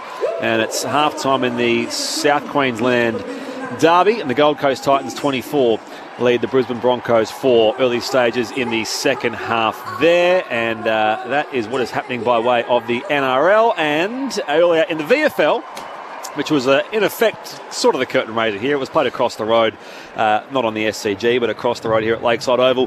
The Swans beat Richmond by 4 points. Lewis Taylor kicked the winning goal. He also had 38 disposals, 5 clearances and 2 tackles. That's what happened in the twos a little earlier on. I've enjoyed having the old reserve. Well, the VFL's been around for a while in its current format with all the East Coast teams, but I guess COVID put a bit of a stop on things, and having the teams align and have their reserves play before the AFL has been quite a nice little return to the I think all games should be curtain raisers. Bring back, going way back, used to be the under-19s into the reserves and into the seniors. Like having curtain, I think the fans want to see who's up and coming, what are the young players on the list, and it'll bring people to the ground a lot earlier.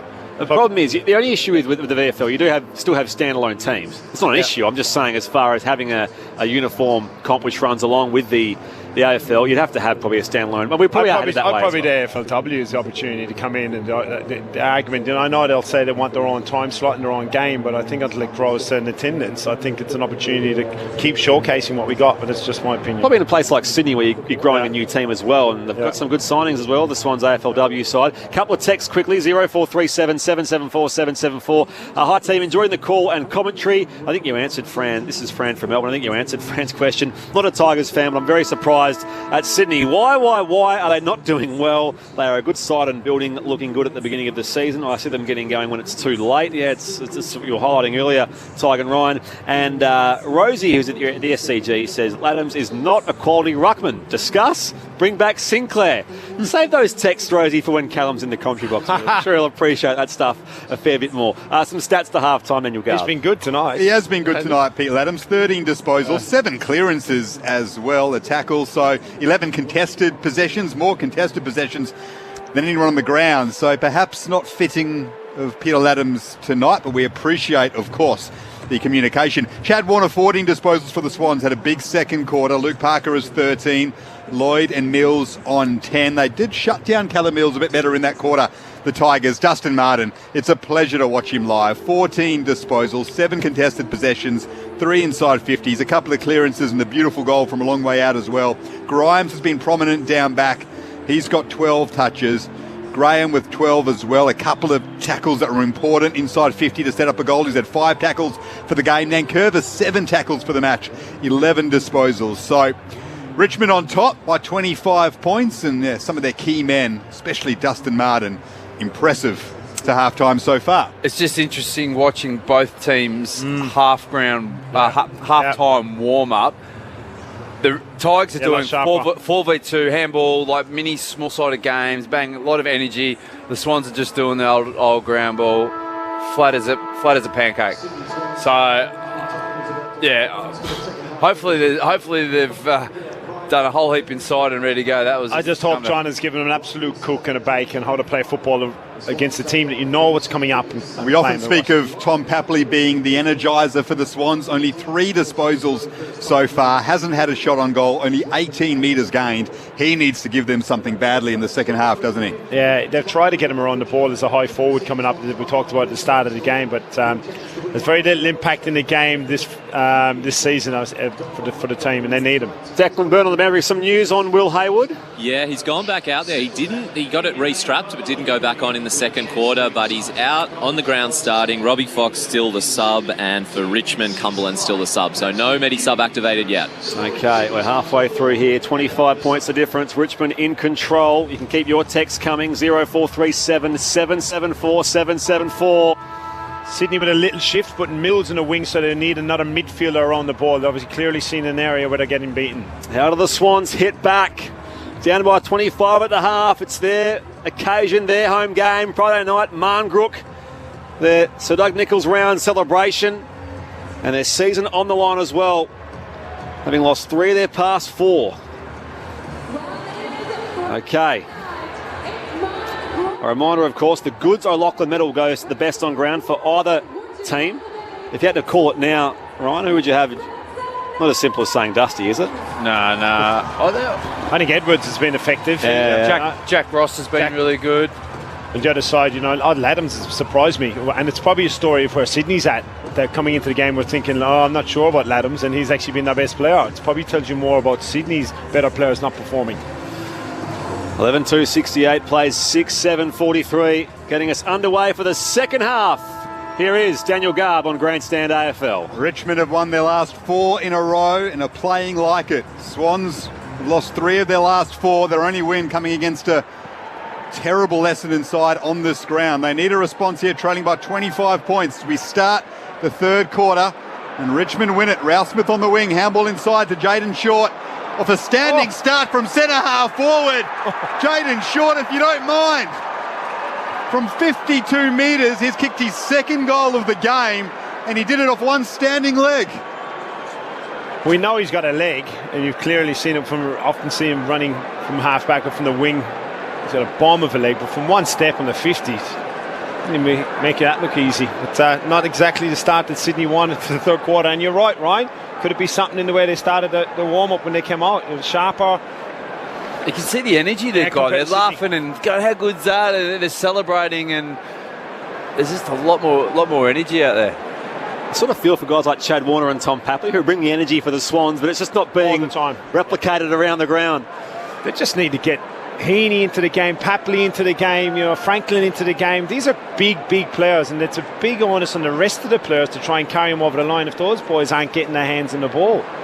They're on ballers Parker, Rowbottom and Warner. Laddams goes up and Curvis follows up here with a boot. Warner gets there first. Hand pass off to Rowbottom. He's tackled by Cochin, dispossessed. Parker tries to hack it forward here for the Swans to half forward. Broad controls it. Nice work with one hand. Just kicks across the half back line now into space. It'll bounce out deep towards McIntosh. Tries to keep it alive with a hand pass. Now it's gone out of bounds for a throw-in down in front of us on the western side of this Sydney cricket ground. It's the Tigers here by 31 points, early stages third term. Callum Mills drops back into defensive 50, which is interesting, the Sydney co-captain. So he's moved back there to create an extra number for his team. So he started in the wing, so that's using him as a winger, bringing a forward up to play in the wing position, which gives Richmond the spare behind the ball. In the meantime, Laddams has won a free kick to send Sydney into attack off the hands of Reid. Grimes is there. Parker tries to win it back from Sydney. 4 against 1. Does well to even that contest. Luke Parker will have a ball up just inside 50. How are you going to beat a Richmond team starting the third quarter with Callum Mills when your best on-ballers behind the ball? I just don't agree with it. Palm down by Laddams, only as far as Prestia though. Comes away from the clearance. Sends it up to the wing. Well kept in though by Tom McCartan. Guides it up via a soccer to Errol Goulden, who does well to get his hands free. And then finds some space looking for Parker inboard. Now O'Riordan throws it on the boot, but under pressure he's coughed it up and Nick Vlosten is marked at left half back. Vlosten on the 45 comes back to Maurice Rioli, coming late. Tom McCartan effects it with a spoil out to the boundary line and will throw it back in. They've gone the same setup they've done for the first half. Well, they've changed Mills. Mills is on the wing, and they're bringing the forward up. Yeah, regardless, Mills, but the impact that Mills is having around the ball, to put him behind the ball is the issue I have. And you're putting Vlosten, one of the best intercept players, free around the ball. This one, he's normally behind the ball. Rowan just thought of halfway for the Swans. Here goes Warner. Off a couple of steps. High ball inside 50. Reid is outnumbered. Spoil from behind down there by Tarrant. They go again. Heaney tries to swoop through here. It's cut off by Broad of the Tigers. Out in space. Again, trying to trap the footy here is Jaden Short. Turns him inside out, comes beyond defensive 50. Sliding in, can't quite get there, Rampy. And it's out of bounds again for a throw-in in front of us. The issue I have is the messaging that you're giving the players at half-time is we're going to put someone behind the ball instead of trying to take the game to Richmond. So the players have been told inside in the dressing room from the Swans' perspective, you know what, we're going to play with one behind the ball because we're worried about the opposition. No, flip it.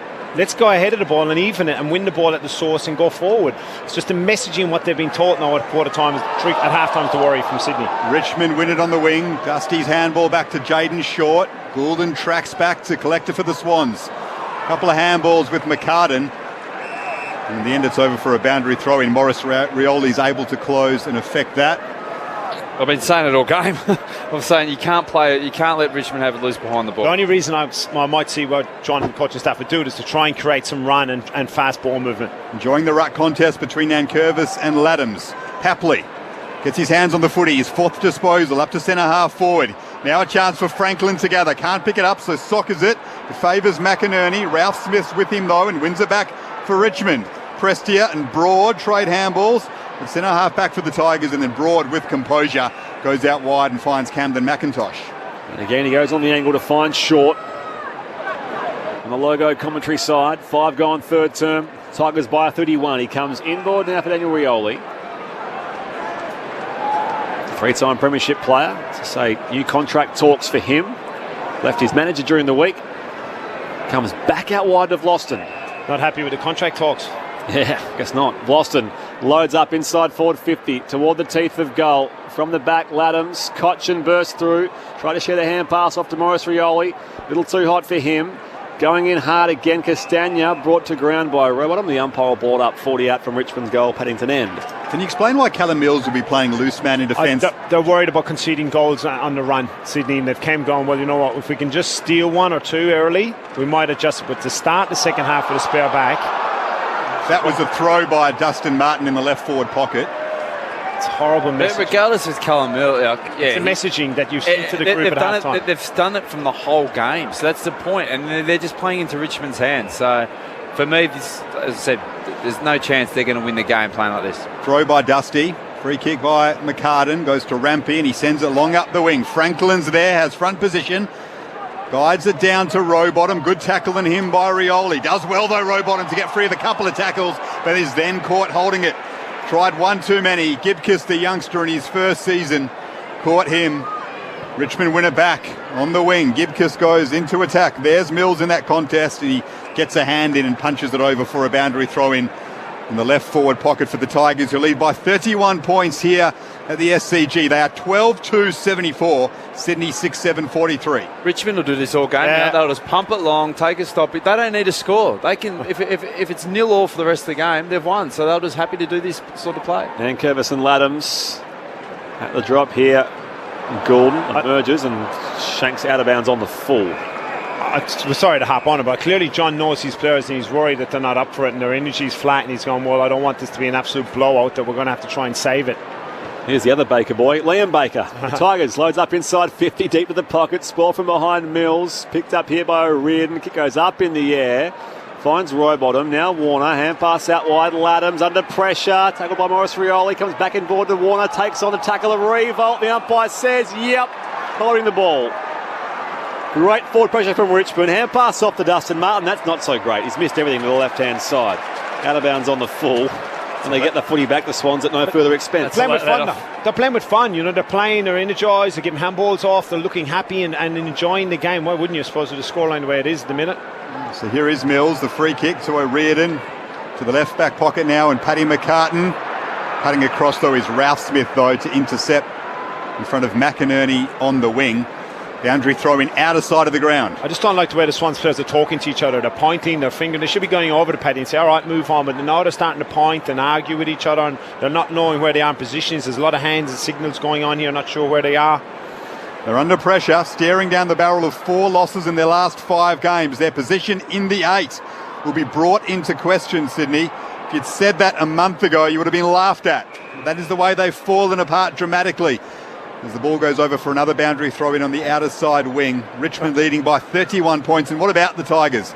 Looking at 5 wins in a row. And it's a great turnaround, isn't it? When they thought at the start of the season, slow start, and you thought, well, wow, what's going to happen here? It's going to fall. Are they going to fall off the cliff? Rocketing back into premiership contention, perhaps. Richmond by 31. Soldo in front of Laddams. Out wide, McInerney, and now he runs out of space. It's out of bounds for a throw-in. Forward. Considering the Swans did this last year. They came out of the blocks and everyone go, oh, how good is this? And then they just slowly petered off, and they limped into the finals, and they've done the same thing. Tigers now just playing the game at a pace that suits them with a 5-goal lead. Here's McInerney at left half back. And you get the Swans going. Kicks it up to half forward. Franklin's there. Gibcus watches him closely, doing well, the youngster on Buddy Franklin. It's 4v2. Get them to just 1 goal so far. Richmond win it back at half back. Handball inboard from Cochin to Short. Now looking for Dusty at centre half forward. Rampy's with him. Dusty keeps his feet though, so he's able to gather it again despite not marking it. To Cochin. Now McIntosh tackled well by Hayward. Play on, says the umpire. Dustin Martin with a tackle now at centre half forward. On Lloyd, spills free. Here's Warner. Watched closely by Castagna. The Tigers' pressure is relentless here at the SCG. Franklin now doing some defensive work. Handball over the top to McInerney. He's caught by Baker though. And he's caught holding the ball. Tigers going and going and going, and eventually they win it back. Baker on the outer logo, looks at the options. Short ball to Vlosten in space, works around Buddy, steps infield here, gets rid of him, goes inside forward 50. Revolt leads up, can't pull in the grab, and it's loose ball in the pocket. Revolt goes again. O'Riordan for the Swans, off to Parker. He can tumble a higher ball beyond defensive 50, back to the wing. Franklin back with the flight, has bowled over his opponent. It's going to be a free kick going the way of Baker, just getting up to his feet. They're not going to be able to win the ball and get it to their front half, Sydney, with 4v2 or 1 behind the ball or 2 behind the ball at this instance. So frustrating to watch. Grimes to take the free kick here for the Tigers. Co-captain. Inside forward 50 he goes. Up go a couple of McCartans. Ralph Smith in there for the Tigers. In the pocket now, gathered by Parker. Off to Tom McCartan now. Warner, they can rebound the footy again here, the Swans. Warner's kick goes up to the wing, but it's all Richmond back there. Gibcus, the youngster, watches it well, but there's a free kick against Franklin. He looked at the umpire, wanted something, umpire agreed. Franklin says that the man on the mark had stepped off it, wanted 50. In the end, he just pokes it out wider and finds Jake Lloyd drifting forward. Marks it 65 out from Sydney's goal. Richmond have just got back too quickly. There's no space for him. Lloyd decides to go laterally. Finds O'Riordan, pokes it towards half forward. They've switched it here to Florence. Looking for leads inside 50. Plays on now, Florent will kick a goal from 52 metres. It's a low ball and it's easily watched and guided through by Broad for a rush behind. Margin 30 points in favour of the Tigers. He's another one. He's fallen right off the cliff, Oliver Florent. He's impacting the team from the start of the season. His ability around the ball as a midfielder. Now they've put him at half back. But get him back around the ball. Clearly his confidence is shot to put him at half back. He's not getting his hands on the ball, but he's one that's dropped off for Sydney. There's a few of them. He's not on his own. Yeah, but I reckon they put him back though to fill a gap. Like it wasn't a form. Oh no, he's dropped. He dropped. He has dropped. He has dropped. But they're playing in a position where I think he's not suited. Richmond by 30. Broad thumps it long beyond defensive 50 to the outer side, going up their refault, and it's going to be a free kick going the way of Laddams. Advantage paid here for the Swans. Rampy puts them inside forward 50 to the corridor. Tarrant missed it with a spoil. It drops here for Sam Reid, who snaps and pats it through. Sam Reid has his second, and didn't the Swans need that? It's not beyond them, 24 points by any stretch, but based on what we've seen, there's still a long way to go. The Swans 7-8-50, Richmond 12-2-74. The margin a clean 4 goals, 13 going third term. ABC Sport, this is Grandstand AFL. Tarrant should have taken an easy mark there. He went the big swat and missed everything. Could have lobbed it straight on his chest. It's given him a bit of life, Sydney. Clearly, we've talked about it in the first 10 minutes of the quarter where they want to play with the +1 behind the ball, but they're relying on free kicks or mistake from the Richmond defence to score goals, and that's exactly what happened there. Franklin got a free kick up the ground which allowed him to go inside 50, and clearly Tarrant should have marked that ball, but still don't agree with the way Sydney are playing and the style that John wants him to play. Sam Reid with his second goal of the night. Is there a chance Callum Mills is carrying an injury? He hasn't been on the ball since the first quarter. It's a clear tactic. It's a clear tactic. He'll bop behind the ball here in a minute, and the forward will come up and take his spot in the wing. Interesting one. Rowbottom wins it in the middle. Important clearance for the Swans. Sends them inside 50. McDonald's there. Wicks wraps up Grimes in a tackle. Sydney have pegged it back to 24 points. It'll be a ball up for them inside 50. So there's Mills now dropping back, and Earl Goulding comes up in the wing. So Sydney drop a forward, comes to the wing. Mills goes behind the ball and gives Richmond a free forward. A free defender, sorry. So unusual to see Callum Mills in this role. Haven't seen it all season. Interesting tactic by John Longmire. Important win by Shea Bolton inside his own defensive 50. The palm from Soldo to him was important. The Swans win it back on the wing. Lloyd and now Rampy. Rampy snaps it and finds McInerney, who's starting to get busy on that outer wing for the Swans. His 9th disposal coming up. It's a low ball inside 50 looking for Franklin. Well watched though by Broad. He cuts it off Marks overhead. Nathan Broad 4th in the comp for Marks. One of the Richmond West Australians. He goes on the angle to find Vlauston. Boston just calms things down for a moment. From right half back, up the outer side. Paddy McCartan up in front has paid the mark. They've got to try and switch it and get it off the line here. We're trying to use Mills to spare. They will switch. Mills at centre half back. Obliges. He's got to go straight. Members side. In space, Rowbottom coming late to Riol. He did well, Rowbottom. Hand pass off here for the run of Haywood. 65 from goal. Dumps it long high to the corridor. Reid is there again. Gets set. Spoil from behind. Roberts at the drop. Competes with Graham. Graham wins out here for the Tigers. Off half back they go. Hand pass from Ross. Oh, almost went to Goulden. Socked away though by Rampy. Out in space. Chasing it to the line there is Haywood. We'll throw it back in, will we? Or will it be... Yes, a throw in. Between wing and half forward at Richmond's defensive end. The Swans attacking towards the Randwick end here at the SCG. It's the Tigers by 24, 15 going third term. The youngster Matt Roberts on debut, just the one handball so far. Tice is struggling to get into his first game of AFL footy. To start him to wing, now he's inside, so let's see where he goes. Punch forward by Sam Reid at right half forward, off the boundary, throwing for the Swans. Graham with a strong tackle on Warner. Will have a ball up. Jack Graham up to tackle number 6, important in the clinches for the Tigers so far. Warner's tried really hard for the Swans. Yeah. He's one that can hold his head up high, definitely. 19 disposals for Chad Warner up until now. There's Roberts at the bottom of that pack. It's tough for an 18-year-old holding the ball. It is tough. You come into the middle and he's an inside mid. Soldo to Short after Roberts was caught holding the ball. Short goes inside 50 for the Tigers. Bounces away from Prestia. Coming out to meet it strongly was Lloyd. Back into the middle of the ground. Handball over the shoulder by McDonald to Heaney. Gets it back now, Logan McDonald. Wicks, handball inside for Isaac Heaney, steadies himself, excellent smother Liam Baker.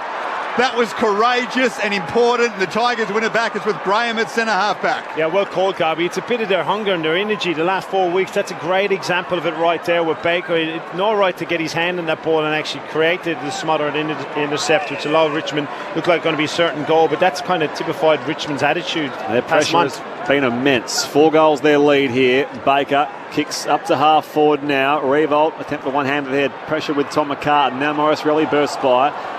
Revolt can sock it here toward goal, and it just bounces over for a throw-in alongside the left behind post. So the Swans, they were bursting through. The reason why they couldn't go long to Franklin, because he was outnumbered 3-1, so they had to muck around short, and that gave Baker the opportunity to put the pressure on Heaney. So the Swans have pegged the margin back to 24 points, but Richmond have just worked it inside their attacking part of the ground. Here's Nankervis in front of Reid. Falls to Goulden. Handballer back now to Callum Mills in his own goal square. Here's Roberts with his first kick in AFL football. Rioli does well in front of Hayward, though, to knock it over for a boundary throw in it. Right half forward for the Tigers. Free kick. Here's a free kick against Rioli, in fact. So Will Hayward in game 100, he was prominent early. Take it just inside defensive 50. It's a little bit soft, is it? Little. Up the outer side they go. They converge. Reid through his fingertips. Vlosten brings it away here for the Tigers. Short kick to Dustin Martin. Back edge of the square. Just forward of halfway. Moves around the man on the mark. McCartan. That's Paddy. Drives it long inside forward 50. Mills attempts to spoil on Bolton. At the drop. Here's Lloyd for the Swans. Can rebound out to Warner, who controls it at right half back. Off the run of Goulden. Has room to bounce on the logo. Now kicks back to Buddy, who leads up. Takes the overhead mark, 60 from goal. No one's back there. Buddy turns, goes whack from 60. Open goal square. All the way, Bud. All the way to bring the SCG to life.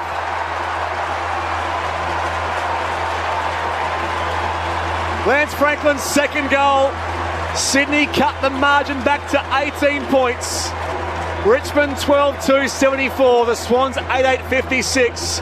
18 and a half played, third term. This is grandstand AFL. That's how they're going to move the ball, and that's where the Callum Mills down back, he affected the spoil, but they were able to win the ground ball, which has been so important. It's not as much the technical change with Mills, it's more the effort around the ground ball that won that, wasn't it? It was a good crumble there by Lloyd, who then got it off, and then they were able to, they had even numbers ahead of the ball, so Goulden could hit Franklin one-on-one, who's going to beat his opponent. Then the Richmond defenders were caught high and got up fast and went straight over the top. Down to Declan Byrne on the boundary. Yeah, we're nearly 20 minutes into this quarter and the Sydney crowd were flat, they were angry, but Buddy has a special power and everyone was to their feet there, so the crowd might get behind him. We'll see if Sydney can resurge here. That was Buddy at his brilliant best. From a long way out, open goal square, bounce through, margin back to 18 points. All of a sudden, Swans still in this somehow. Richmond 12-2-74, Sydney 8-8-56. Almost 20 minutes gone in the third quarter. Ball spills out to the wing. Here's Matt Roberts in his first game. Just tracks it. McIntosh keeps his feet though. Roberts didn't. Wins it back for the Tigers. To Short, and now to half forward. Rampy's there with Bolton. Well done, Dane Rampy, to win that contest. Handball back to Campbell, and now Papley at centre half back for Sydney. And now they can move it out wide. Watching it well is McInerney. Tracked that back like a fielder in the outfield and caught it and plays on. He's been busy, McInerney. Chiseling ball for Franklin on the lead. Off his chest, favours Baker. McInerney wins it back though. Excellent kick in the pocket. He's got Laddams free. Swans on the move. That was a brilliant contest by Franklin and Cochin. They both eyes for the ball, collision, and bounced up. That was fantastic. What about the impact of Justin McInerney on the wing in this quarter? Giving the Swans plenty. So Richmond's margin, only 18 points now. The snap from Laddens is curling around. Not enough though. Off hands and through for a rush behind. Richmond hold a 19-point margin. We've gone time on now in the third quarter. Just watching the replay of that contest is bang on, Ryan. It was a huge contest from Cochin and Franklin. And the follow-up tackle from Franklin on Baker as well, which is another special part of that link-up. So the Tigers with the footy with Broad in the left back pocket. Drives it long beyond the arc. Tom McCartan with the spoil from behind. Then comes Morris Rioli, tries to sock it to advantage now. Picked up by Ross of the Tigers. Dropped by Graham, recovers it now. Under pressure from Parker. Now Cochin standing start. Out wide to Ralph Smith. Pressure now going to the boundary line with O'Riordan. The umpire will throw it back in members' side of the ground. Free kick count 25-19 Richmond's way. Has this game been over officiated, Ryan O'Keefe, do you think? Oh, I'm not going to comment. It's been like... Oh, you're notoriously an umpire basher, Yes. aren't you? It's notorious. The whole season has season been. problem, The whole season has been. 17 points, Richmond's lead. Laddams wins it out of the ruck. He's given away a free Prime kick. example. though. Right on cue. Prime example.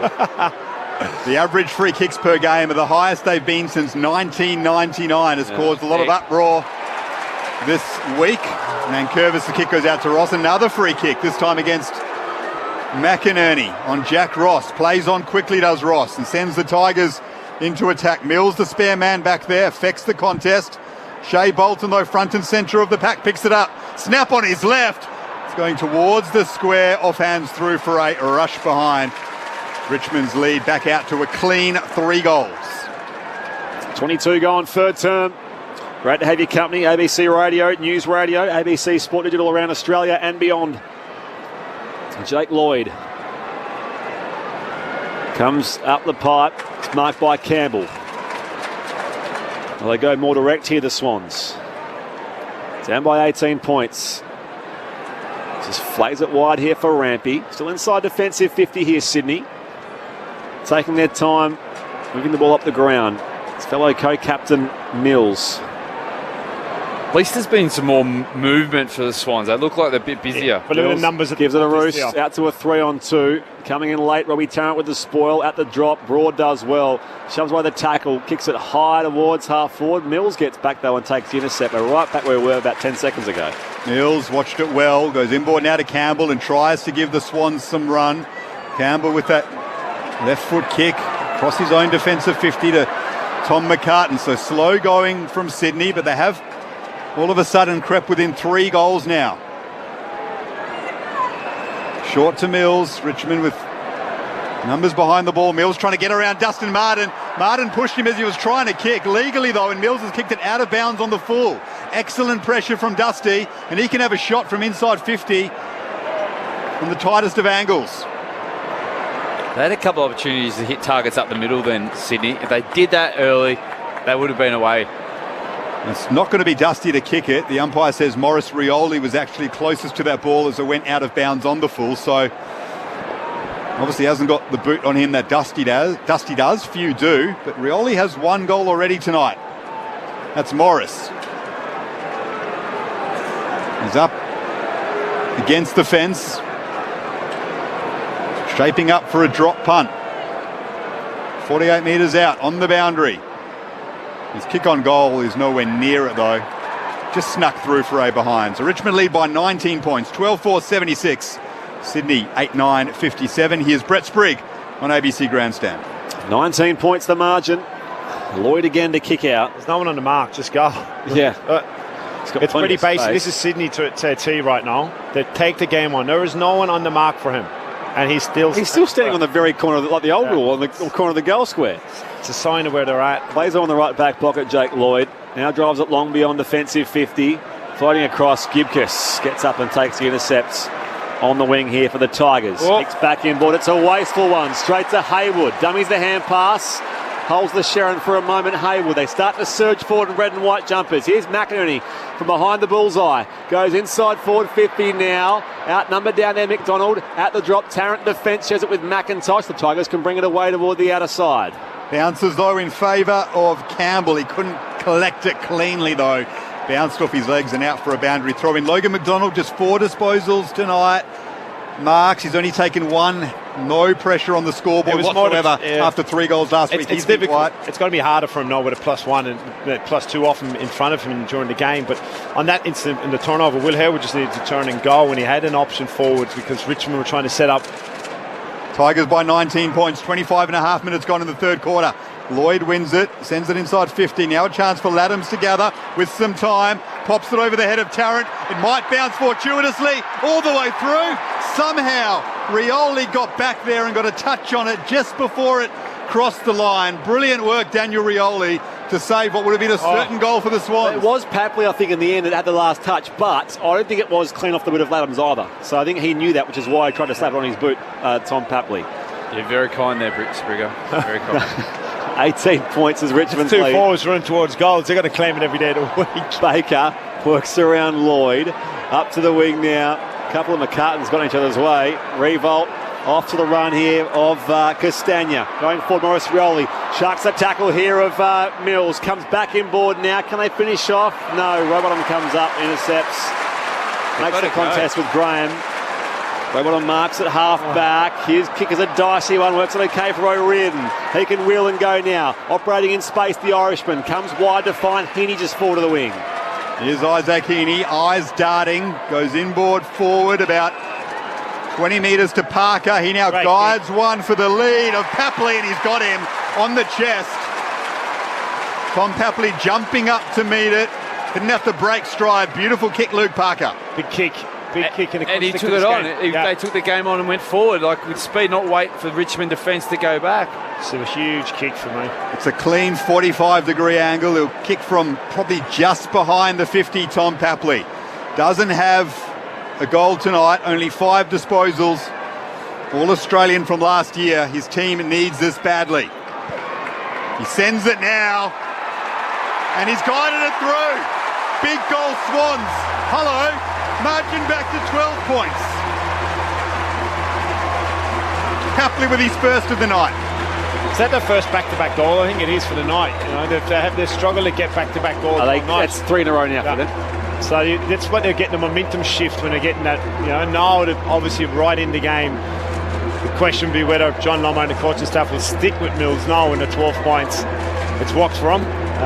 But it's more their energy around the contest and ground balls and tramming work and taking the game on. It's worked for Sydney, got them back in the game. 3-1 this third term. Approaching three-quarter time. Oh, there's some twists and turns left yet. Marngrook 22.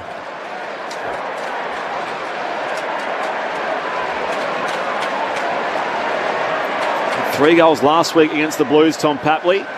And there he is, as Daniel Garb said, his first goal tonight. Restart back in the middle. Ladhams v Nankervis. Warner had one arm pinned, but a kick away though. Although Baker meets it off half back for the Tigers. Marked by O'Riordan, good intercepts. There's a low flat ball which he picked off the half back line. O'Riordan plays on. And it's going to be relayed downfield here for Wicks, as he was felled after the fact, Colin O'Riordan, by Morris Rioli. Wicks' kick towards half forward. Warner and Baker in the contest. Here's Rowbottom now. Baker comes across to smother. I think Rowbottom was all of a sudden all out of bounds anyway. But it's going to be a throw-in. 60 around from Sydney's goal. Randwick end inside the final minute of this third term. I like what O'Riordan's brought to the game. At least he's looking to take it on. He's done really, really well, I believe. He's had a good last quarter, this quarter, sorry. Time ticking down in the third quarter. Can the Swans get another one? Here's Ralph Smith at half back for the Tigers. His handball, though, put his team under pressure. Warner wanted a free kick. Ralph Smith gets it back, throws it on the boot. Castagna has front position on the wing. Did well to just control the ball and then win it back. Lloyd, though, after the handball went wide, goes to Florent and now up to half forward. Well done, McInerney, to knock it free of Ralph Smith. Kicks to centre half forward. Off hands. Coming in to meet it is Roberts. Met solidly, though, and wrapped up in a tackle by Grimes. We'll have a ball up at centre half forward, down to Declan Byrne on the boundary. Big news down here. Cochin came off with a cut. He was bleeding from his head. It didn't look too serious, but a minute later has run down to the rooms. So we'll keep an eye on that. Trent Cochin off with the blood rule, the former skipper of the Tigers. Graham picked up here in a tackle by Florent. The umpire will ball it up again. Just inside Sydney's attacking half. They trail by 12 points. They kicked 3 straight here in this third quarter. Ladhams through traffic. Clever. High to the corridor. Reid in the 2-on-2. Franklin there as well. What's the boot? It's going to be a free kick. Swans. That's massive. Franklin will win the free kick. He was protesting early. We'll see exactly what took place here. Yeah, it was Ladhams who was felled by Nankervis late. So it's relayed. Is it downfield or is it going to be something else? Yeah, it's downfield. Yeah. Downfield. That's frustration from Nankervis because Ladhams has been well and truly on top of him this quarter. And frustration for Bud too because he's had to end up back to Sam Reid to take the set shot. So it's deemed that Sam Reid is the free kick taker. I said this when he kicked the first goal of the game. I know whose hands I want the ball in. Well, Sam Reid is 2 goals too. Oh, Franklin 2 goals, 1 tonight. Reid for his third on the approach. 4 straight majors for the Sydney Swans. The margin is back to a kick. Right on three-quarter time. Sydney 10-10-70. Richmond 12-4-76. It was at one stage 33 points Richmond's way in the second quarter. 31 points earlier this quarter. And they all go to Toby Nankervis to remind him of what he's done there. He's a Sydney co-captain, Richmond co-captain, former Sydney player, of course. Should he know better there than to give away a cheap 50 like that? He does play on the edge. Downfield. But he's been beaten tonight, and that's a frustration. It's clearly a frustration. He plays on the edge. He was a bit late. He was going to hurt him anyway, but you live and die by it. You've got to make that split decision whether to follow through or not once you know you're going to be late. He didn't. He just kept going. Richmond's lead was beyond 5 goals at one stage. The Swans have trimmed it back to 6 points. And the cry of Sydney goes around the SCG. There's the three-quarter time siren. This game is well and truly on. What a third term by the home team. 10-10-70. They only trail Richmond by a goal, who are 12-4-76. Goal kickers in this game so far. Sam Reid has 3. Franklin has 2. Singles for Campbell, Haywood, Papley, Parker and Rowbottom. Meanwhile for Richmond, 2 each for Edwards and Ralph Smith and Jaden Short. Singles to Bolton, Graham, Martin, Riewoldt, Morris Rioli, Daniel Rioli. The goal kickers so far for Richmond. The Tigers by 6 points at three-quarter time, wherever you are on ABC Radio, News Radio and ABC Sport Digital. This is Grandstand AFL. Massive interest rate cuts from the 25% increase in infectious. Keep across the news that matters to you with the ABC Listen app. Get up-to-the-minute local, national and world news. Live and on demand. US and NATO officials believe in-depth investigations from ABC podcasts. Like Triple J's Hack, ABC News Daily and many more. All the news that matters to you. With the ABC Listen app. This is Sir Doug Nichols Round. Grandstand AFL. On ABC Radio and ABC Sport Digital. And Richmond win it. Ralph Smith on the wing. Handball inside to Jaden Short. Off a standing start from centre half forward. Jaden Short, if you don't mind. Free kick going the way of Laddams. Advantage paid here for the Swans. Randy puts them inside forward 50 to the corridor. Tarrant missed it with a spoil. Drops here for Sam Reid, who snaps and pouts it through.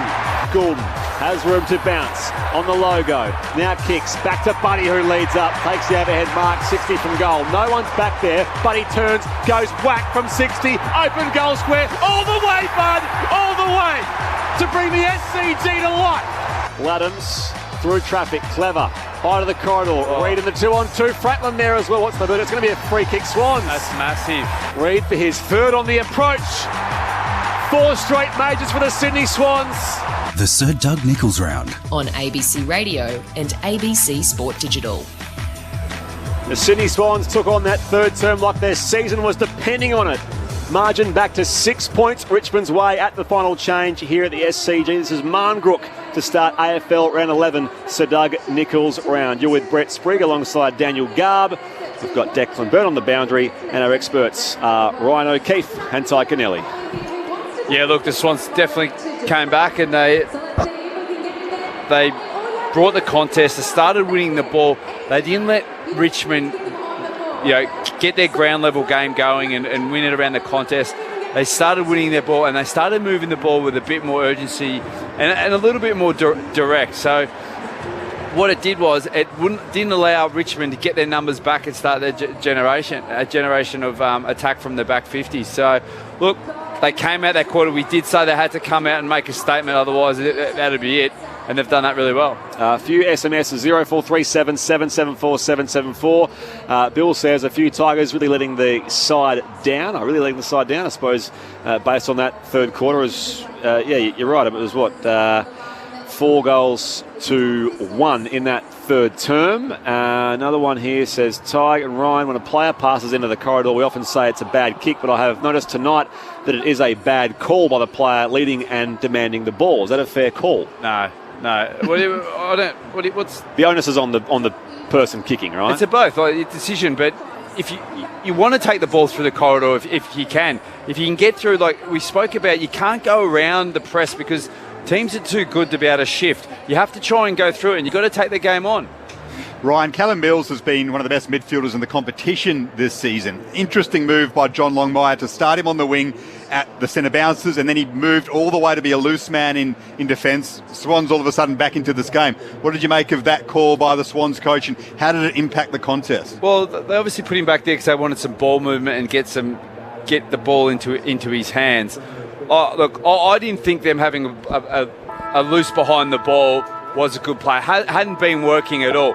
But what they did do this quarter compared to what they'd done in the first half was they were utilising that player. They weren't getting beaten at ground level, and they were able to use the ball a little bit more directly and hit some. You saw some nice hits of league, like Luke Parker's kick when McInerney hit Buddy.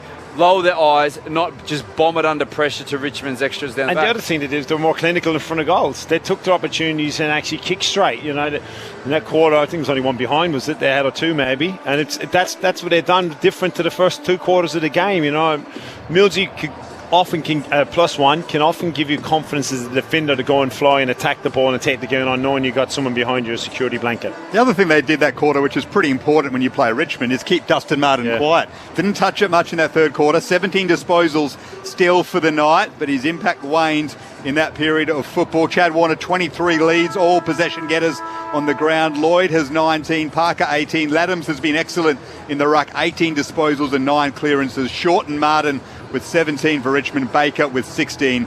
Floston and Nankervis have 15 touches. Jack Graham, 6 tackles and 15 disposals for Richmond. So like I mentioned, Sydney playing like their season rides on it. Yeah, it's the way they've come out and attacked it, going, well, you can clearly sense they feel like they got more to play for than Richmond in that quarter of football alone. Let's see if that's enough. Sydney look like they've started the same way with Mills, going to do the same role. It's back on Richmond now to actually go with Mills and make it 7 in the forward line. Declan Byrne, Trent Cotchin back out there? Yeah, looks fine. So Bloodrule down at the rooms, and now he's back out starting in the middle. So both Medi subs remain on the bench. Robbie Fox and Noah Cumberland are respective subs tonight. A cumbersome debut for Noah Cumberland in AFL football. Is his nickname the Sausage? Cumberland, so I don't know. I can't stand it when your debut is a game you don't even step out on the ground. He might do tonight. I want to see some minutes. Into the last quarter we go. I want to see a tight finish as well. We may get that. Richmond by 6. Laddams beaten by Nankervis. Socked forward by Cotchin. Ralph Smith, not 15. Play on. He tried to claim the mark. Works his way around Parker though. Comes up the corridor inside 50. Revolts. Nice lead out. Takes the overhead mark. 40 out directly in front. He's been good, hasn't he? He's shown plenty, this boy. It's a nice little finish to reward, kick it to his favourite side. Ralph Smith, that is. It's a lovely finish. And as we said in the first quarter, love his haircut. Jack Revolt, already with 1 goal tonight. This would be a bit of a settler here for the Tigers to start this final term.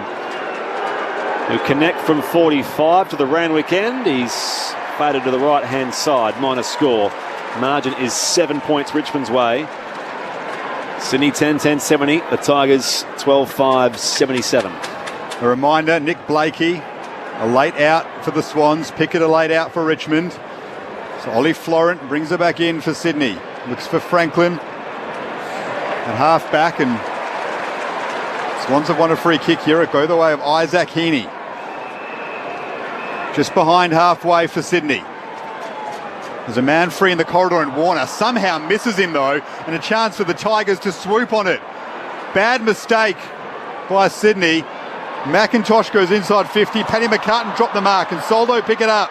Takes a long time to get down there. Now gets his hands free. A reprieve for the Swans. It's in the hands of McCartan. He goes short and finds O'Riordan. Pokes it out to the pocket, and now Ollie Florent has a chance to get going for Sydney again. Nice work, Paddy McCartan. They made the blue and followed up and did well to keep the Swans in possession. Luke Parker comes wide now to McInerney on the wing. Now comes back inboard for Parker. Picked off by Maurice Rioli on the outer logo. Holds it for a moment. Waits for the search forward. Yeah. Too bad turnovers from Sydney. I'm just saying the opportunities to go forward, and now it gives Richmond the opportunity to reset and get another repeat. Sydney have gone past their half in 2.5 minutes of football. Here is Ralph Smith. Tigers by 7 points, up inside 50. Soldo got too much there on Paddy McCartan. It's going to be a free kick going the way of the former number 1 draft pick. This is set up for a fascinating crescendo. Slow going though at the start of this last quarter. Richmond still lead by 7. McCartan goes up to the outer wing off the hands of Franklin out for a boundary throw-in. Lots of stoppage footy. Feels like it's just building up to something epic here at the SCG though on a Friday night. Richmond 12-5-77. Swans 10-10-70. Tigers looking for 5 wins in a row. Warner slaps it down to McInerney. Is wrapped up well by Shane Edwards though, and we'll have another ball up just forward of centre for the Tigers.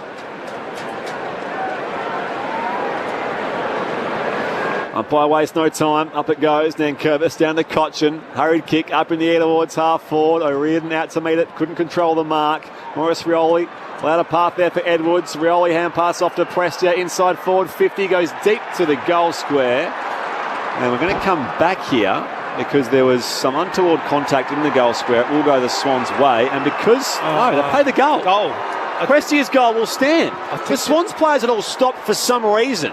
They were adamant there was something happening which would prevent that from being a goal. As it turns out, it's bounced through for a goal. They did nothing to stop it. I don't know if it was that free kick was called for Shea Bolton being held. So they've just played the advantage. They've played the advantage and logged the goal. The ball's already in the air. So Prestia's goal here, that's a very important one. 13 points Richmond lead, early stages final term. But still, you can't can't play that because the players stop. Shea Bolton's not guaranteed to kick that goal. Right. So, that's, I don't know. There it is in the replay. Now we're watching Shea Bolton and Jake Lloyd at the bottom of the screen as the ball comes inside 50. He does pull the jumper. It's a free kick. Yeah. He's just played, but he's not certain to kick that goal. And Mills stopped. Mills let it go. It was half a minute next to him. Yeah, he probably would have kicked it, to be fair. But so Prestia joins the list of goal kickers. Margin 13 points Richmond's way. Big start to this last quarter by the Tigers, and they win it out of the centre again through Nankervis. Back there is O'Riordan though, having a very good game is Colin O'Riordan, the late inclusion. His handball though misses the target, so Prestia wins it back. Riewoldt gets to his feet, snaps it to the top of the square. Rampy just punches it under pressure. Florent jumps up and grabs it, spills free though. Edwards tries the snap. We're 5 metres out from Richmond's goal. Good tackle by Bolton. And the clearing kick is out of bounds on the full. This Richmond pressure is exceptional inside 50, so Prestia will kick. The kick was from O'Riordan under enormous pressure. It bounced maybe 5 centimetres out of bounds on the full. So we've had 5 minutes in this quarter and Sydney have got the ball past their half yet. Dion Prestia with the chance to build on his goal from only a minute ago. Wrong side for a right footer. Deep in the forward pocket for the Tigers. This would be a massive goal for Richmond. Prestia comes in now, tries the banana, but it's near side. Missing throw behind. Richmond's lead, 14 points. 13-6-84 the Tigers. Sydney 10-10-70. Quick kick out. Lloyd finds Rampy. Game number 201 for him. Hit the milestone last week, Dane Rampy has room to bounce on that raking left boot. Up the line now towards half forward, 2-on-2. Franklin from the back, shut here by Patley, shrugs the tackle, hand pass back to Buddy, connects from 45 on the run with a finish, lads, Franklin. That's number 3 for him. And the Swans are far from done yet. Tigers by 8. People might think, when we say our teams getting beaten on the crumb or the ground ball, that was a genuine crumb from Papley, and it shows the value of winning the tall, getting the contest and getting the ball to the front of the contest, so it allows your smalls to actually get the crumb like Papley done and give Franklin another 9 years. He's looked dangerous in the second half. He gets one more though after this one? 100%. Yeah, it has to. But he's looked lean, he's looked sharp. If anything, he's looked too lean, but he looks great in his feet. He's playing consistent football. It's just what they do with him, and Logan obviously is the impact of Logan McDonald in himself. 3 goals for the night for Buddy. He was kept to just 1 near the end of that third quarter by young Josh Gibcus. He's had a very good game, but that's the brilliance of Big Bud. He can strike at any time, as we see the now former Prime Minister Scott Morrison in the crowd. The response from the SCG faithful, as you can tell, is not favourable for ScoMo, but he was good enough to have a smile and wave to the camera, albeit. Tigers lead by 8 points. Nankervis wins it out of the middle. Looking for Rewalt. The hands of Lloyd. Rewalt pounces. Ball spills free. Here's Morris Rioli. Dances free of a couple. His handball only goes as far as Florent. He throws it on the boot under pressure. Wicks is there with 3-on-1. Did well, Sam Wicks, to somehow create a contest. Ball spills free out for a boundary throw in. Left half forward for the Tigers, about 75 metres out from their goal. They lead by 8 points here in the last quarter at the SCG. There's some great contests out there. Some players actually go back with brilliant courage, going eyes for the ball only. Richmond by 8 points. Ralph Smith slapped it out in space here. Nankervis. Sweeping hand pass across half forward. Papley competes with Broad. Broad wins it away here. Tumbles it inside forward 50. Mills with the spoil at the drop here. Revolt gets a kind bounce. Needs some support though. Warner bursts through here for the Swans in defence. Hand pass to Campbell. Under pressure. Dispossessed in the tackle. It falls back to the Tigers and the goal's been kicked by Graham. Jack Graham in the right place at the right time. Good game sense though. And the Tigers extend their lead out to 14 points. 14-6-90, plays 11-10-76. 8.5 played final term, grandstand AFL. We keep saying that about Jack Graham. Gets to the right spot at the right time, hasn't he? Just knows where the ball is and knows Second how to goal for him. Put the pressure on. So, look, their forward pressure is just elite. So the Swans can't be hesitant and can't just be too slow to be able to move the ball, get the ball out of that danger zone. Yeah, 13 tackles inside the forward 15. And now you really know why they've put Mills behind the ball, because the shakiness of Braden Campbell with a handball that's happened a couple of times with Braden. You know, he just needs to use his legs. He's a strong body. He needs to take off. Great work, Castagna, to tackle Campbell. Got him on the footy, and then all over it was Jack Graham. You could argue Warner's handball was a bit of a hospital one as well. Put Campbell under a lot of pressure. Richmond respond after Buddy's goal. Margin back to 14 points. Warner tackles Ross in the middle of the ground and catches him holding the ball inside the centre circles. And Chad Warner sends the Swans into attack, looking for Franklin in front of Gibcus. Franklin wins a free kick. Gibcus held him. So Buddy will kick from the exact spot where he kicked his 1,000th goal. Fond memories for him from this part of the ground. It's a bigger kick for the team. Remember this in round 2. It's about this time of the game as well. Every single fan was rushing to the edge of the SCG when Buddy was standing here. But just getting the ball in quicker. And the young defender, on obviously one of the greatest forwards of all time, just putting him under pressure and they yank of the jumper. Franklin looking for his 4th. His team needs this badly. They trail by 14 points. Strikes it now, Buddy. He's got another one. Franklin's up to 4. Another important goal for him and the Swans. Game still well and truly on here. Richmond's lead only 8. Well, they've definitely improved the way they've played the second half, Sydney, which it wasn't hard to, but they're getting it in quick and not letting Richmond's extra number behind the ball come into play. Off the SMS, Gary in Canberra here enjoying the call. Says Tigers get up a 25-point lead to St Kilda. Same weakness here. Go Saints. Someone says, Richmond is playing. Yes, I agree. They are playing against Sydney. 8 points is the margin the Tigers' way. They're not playing the second half. That's why we haven't talked about it. Yeah. 11. Oh, is that what you're insinuating? Oh, yeah. Well, fair enough. Yeah, well, 11 going final term. It's been an exciting second half. Don't worry about that. So Reid back in the ruck against Nankervis. Umpire Brendan Hosking do the honours. It's a wayward bounce. Lets it go though. This kid's Prestia off the football. Here's Warner. Tries to win the clearance. He's taken high by Prestia. So free kick Sydney. Chad Warner. He's going to put him across the line. Possession number 26 coming up for him. Loads up down the corridor. Wants to find McDonald. Franklin's there as well in the hole. Picked up by Tarrant defence. Thumps it clear beyond defensive 50. Out to the contest here. Paddy McCartan over the top of Castagna, out of bounds for a throw-in. 75 around from Sydney's goal in front of the members' stand. 8 points is Richmond's lead, 12 gone final term. Dustin Martin hasn't touched it in this quarter. Still on 17 disposals. Is it Florent opposed him at the moment? Watching him closely. Chad Warner up to 26, having a massive game for the Swans. Nankervis with front position. Probably had the better of Laddams in the ruck in this quarter, but that's out of bounds on the full off Jack Ross. So just forward of centre for the Swans. They'll have a free kick. Goulden pleading for someone to return the footy quickly. He's just in front of the interchange gates, in front of Richmond's bench. Errol Goulden on his left. Puts the Swans deep into attack. Reid has front position in the pack off his hands. Wins it back now at ground level. They jump all over him. And 48 metres out from Sydney's goal will have a ball up.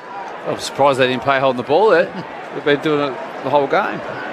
45 out from Sydney's goal. Paddington end. Reid goes up. Follows up again. Here he's dumped in the tackle by Graham. And the umpire will ball up again. Looks like Cochin's now gone to Warner to try and curb his influence on the game. Edwards off to Vlossen. They can clear here the Tigers. Tumbling ball to Ward. Oh, it's out of bounds on the full.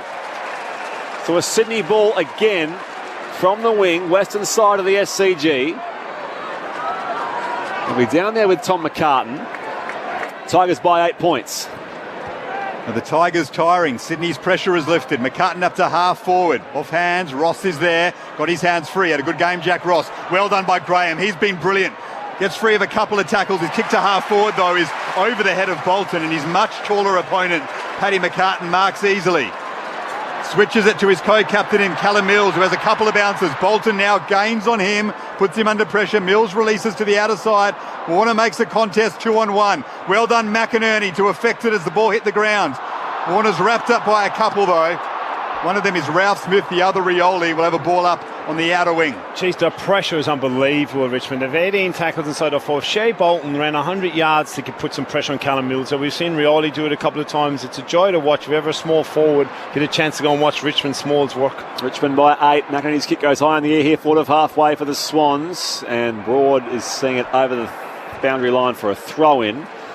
Between wing and half forward at Sydney's attacking end. The home side trails by 8. 14 gone, final term here on Grandstand AFL. 14 contested possessions for Chad Warner. Yeah. Only gained 25 for him. Exceptional. Well done by Reid to palm that down. Ball inside 50. Good strong mark, Luke Parker. Up against Rioli. Was stronger in the contest. Marked it overhead. You'll kick from just outside 50, close to directly in front. He's as good above his head, Mark, as anyone that side. Distance might test him here. I think he's looking for Braden Campbell, was coming off on his left. Luke Parker with 1 goal already tonight. He'll kick from 55 metres probably. Campbell still looking for the little handball. Parker now in his stride though. A little shuffle in the run-up. Hits it now. Has it got the distance? It's going all the way to the square. Mark down there. And converted for a goal. Is it Hayward? It is Will Hayward in game 100. What a big moment for him. His second goal of the evening. He was up against 2 much taller opponents and from 3 deep somehow grabbed it on the goal line, put it through, margin back to 2 points. I was going to say, where was he for the handball? We go long, he's longest kick in the team, and he was on the goal line. Taking the mark. I was worried actually he played on over the line when he took the mark. Thinking, he's played on it and he's actually kicked it over the line. Wowee, 2-point ball game. Richmond 14-6-90, Sydney 13-10-88. They've found their voice here at the SCG. They've just been able to win. He didn't take the mark. He dropped it. It was a drop kick. He's dropped it. A millimetre before it went over the line. You got a boot to it just in time, Will Hayward. From the restart. Reid taps it down here, Rowbottom slips the Cochin tackle, hand pass off to Parker, back alive here to Goulden, he can work in space, come up the line now for Franklin, low to his right, controls the ball to his chest, 45 from goal. They're winning the ball now, they're definitely winning the ball, and you can see when you win the ball against Richmond are going hard forward, and you can just win it at the source and go the other way on them. You can hurt it. And what they're doing is they're taking marks in their forward lines. They're not allowing any rebound. It was nice ball use, wasn't it, from Errol Goulding, just favoured side. Franklin didn't have to do much to take it in. They were down and out. Down by 33 points, the Sydney Swans. But you can't take your eyes off Lance Franklin and his team. He lets fly from 52 for goal number 5 tonight. The Swans are in front.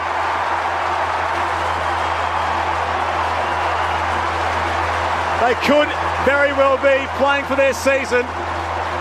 And the Sydney Swans are in front. 14-10-94. Richmond 14-6-90. They've kicked now 8 of the past 10 goals in the game. He had to do something. Like he was held, and it's made for a man like this. So I was joking saying we'll give him 9 years, but you know the way he's played this year, you certainly give him one, if not another one on top of it. But you know, Michael O'Loughlin was on here beforehand with us talking how much this round means to Lance Franklin. I've got this being the first time they're in front since midway through the opening term. Yeah, Reid kicked the first goal of the game from. What a special Australian footballer Lance Buddy Franklin is. A special Australian sports person. Turns this game on its head. He's up to 5 goals, 1,023 in his career. All of a sudden, the Swans lead by 4. Can Richmond respond now? They win the clearance. It's a high ball. Inside 50. Drops at the feet of Riewoldt, pokes it to Shea Bolton, 20 metres out. Snap on goal, just wide. Just wide, through for a behind. Sydney lead by 3. Richmond 14-7-91. The Swans 14-10-94. They're not going anywhere just yet, Richmond. Might be time for them to go, you know what? They've caught up to us. Let's try and shoot past them. 18 minutes gone, final term. Jake Lloyd to kick out. Again, he just looks at the options, buys some space in the right back pocket, has room to bounce, and sends it deep to the outer side. Reid up in front. Gibcus affects the spoil. Reid follows up and he kicks out of bounds on the full. So Richmond forced the error again. Tigers ball from the outer wing with Baker. Tigers have made the change now. They put Grimes to Franklin, and the young defender's gone up to Reid. Mills still back, loose in defence for the Swans. That move has worked spectacularly for John Longmire. It's the hands of Riewoldt, Laddams and McCartan. They all got a piece of it. Out for a boundary throw in, left half forward, 40 metres out from Richmond's goal. They'll be getting Warner. I'm just looking on the ground. They'll be getting Warner on the ground. He's been here for a while. Soldo in the ruck now against Laddams. He wins front position, palms it down to Prestia, now to Jack Ross on his left foot from 52 metres. It floats into the pocket. Edwards can't mark. He was held though, Shane Edwards. He's won a free kick in the pocket. Just let that play out, will you? Like, we've spoken about the over umpiring. It's a contest. They're both going for it. Just let it play. Like, don't kill the momentum of the game. Free against Jake Lloyd for holding Shane Edwards. So he's 20 metres out, hemmed up on the boundary line. He'll snap on his right foot. Loves the situation. Edwards turns it around but has missed near side. Swans lead back to 2 points though. Richmond 14-8-92. Sydney 14-10-94. Close to the 20-minute mark of the last quarter. Oh, what a way to start the round. Lloyd. It's a kick out again from the right back pocket. Drives it long toward the wing. Gibcus from behind on Reid. At the drop, Wicks thumps it up the line here. Back with the flight. Cochin controls it here for the Tigers. And it's going to be 50 as well here for Franklin overstepping. No, he cut all the Grimes and just threw him 20 metres. Oh. All right, so I had the blinkers up on. Oh, yeah, I can see the push now from Franklin on Grimes. Cochin feeds off the hand pass, off to Baker. Let's fly from 55. High to the top of the goal square. Thumped away down there by Tom McCartan, and it's off hands and out of bounds for a throw in. Deep in attack for the Richmond Football Club, who trail by 2 points. 14-8 plays 14-10. 21 gone final term. Don't you be nervous here as a small defender. These Richmond forwards. They've been dominant in this area all night. Laddams wins front position. Here's Shea Bolton though. He won it off the ruck contest, snapped at a goal, missed near side though. 3 in a row, 1 missed. point margin. 3 straight behinds for the Tigers. He's the one you got to nail down. He's looking so dangerous. He's probably had the last 3 or 4 shots on goal. Yeah, he's the one. But again, Todd, you spoke about Richmond now missing their opportunities. They kicked a lot of points. Warner sees it from the kick out. Has room to move. Thumps it high beyond defensive 50. Coming in, McDonald controls the grab on the wing broadcast side. Swans have the footy and a 1 point lead. 22 gone final term. McDonald finds Parker coming off the bench. McIntosh stands the mark. Parker wants the mark reset. McIntosh remains as is. Luke Parker. 22nd disposal for him tonight. High towards half forward. Coming up. Great intercept grab by Gibcus. And Richmond start again from right half back. Gibcus kick mixes the target though. Baker has to track back to get it, has time. His handball was over the head of Rioli though. Papley can swoop here. He kept his feet when Rioli lost his. Wins it back, handball to McDonald. Now McInerney, handball over the top. Swans will kick another one. Sam Wicks with the goal. Bad mistake, Richmond. Sydney lead by 7 points now at the SCG. It's a bit like what happened to Sydney in the first quarter of the game, in the first half of the game, where Sydney taking the opportunities in front of goal and Richmond missed 3 in a row, and Sydney got on the other end of the ground and put some pressure on and get an easy goal, but through pressure. I'll tell you, Gibcus, he's a good defender, good in the air, but he's a shocking kick. That's the second one. Remember the one in the second quarter, he just hit it straight to Hayward? Like Hayward thought, how good's this? He's not a good ball user. Declan Byrne on the boundary. Heaney's been stuck on the boundary line for 5 minutes. He's just come on and run forward, so look for him to have a big last little portion of this game. How would Dan Rioli feel? 5-9. That's Cyril, I was going to say. It's more Shea Bolton's the one that's missed the opportunities, really. That should have taken them. But they had the Robert de Green early in the first half. Now it's Sydney's turn. Sam Weeks kicked 3 goals last time these sides, Matt. He's kicked his first here tonight. What an important one too. Swans by 7 points, waiting for a clearance. Prestia goes to take on Parker. Graham wins it away here. Cochin spears the pass inside 50. Back of the flight, down there Castagna. Takes on Paddy McCartan. At the drop there, Edwards bursting through. Ralph Smith shares the hand pass to Dustin Martin. Now Graham 55 out. Pulls it across his body. Can they find a marking nugget into the Richmond Football Club? No. Lloyd. And it's going to be off hands for a throw-in. 25 around from that right behind post. Randwick end. And it's going to be still a 7-point lead Sydney's way. 24 gone final term. Coming back to yes, it was. It was out here down. Graham carried it over. That little handball from Dustin Martin, his first possession of the quarter. Has not touched it virtually in the last. Swans have done well to clamp on Dusty. They lead by 7 points. And Curvis grabbed it out of the ruck, didn't dispose of it cleanly. Ralph Smith, though, snaps it to the top of the square. Rewalt comes out to meet it, falls the way of Callum Mills.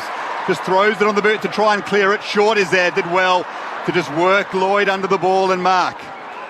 It was inboard now to Prestia. 60 out from Richmond's goal, centre half forward. Prestia will just pop it up to the top of the square.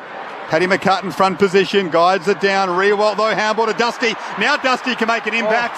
Found room for the snap, but he's missed everything. Out of bounds on the full from 20 metres out, undusty-like. Swans' lead remains at 7. Yeah, he tried to kick the letter off the ball. Just need a bit more finesse. 25 gone, final term. Still plenty of time left. Nankovas floats across and takes a towering mark on the flank. 65 out from goal here, the Tigers. They're going to keep getting repeat entries because Swans have got nearly every player in the back 50. Nankovas plays on, thumps it deep to the hot spot now. Revolt wants to sit.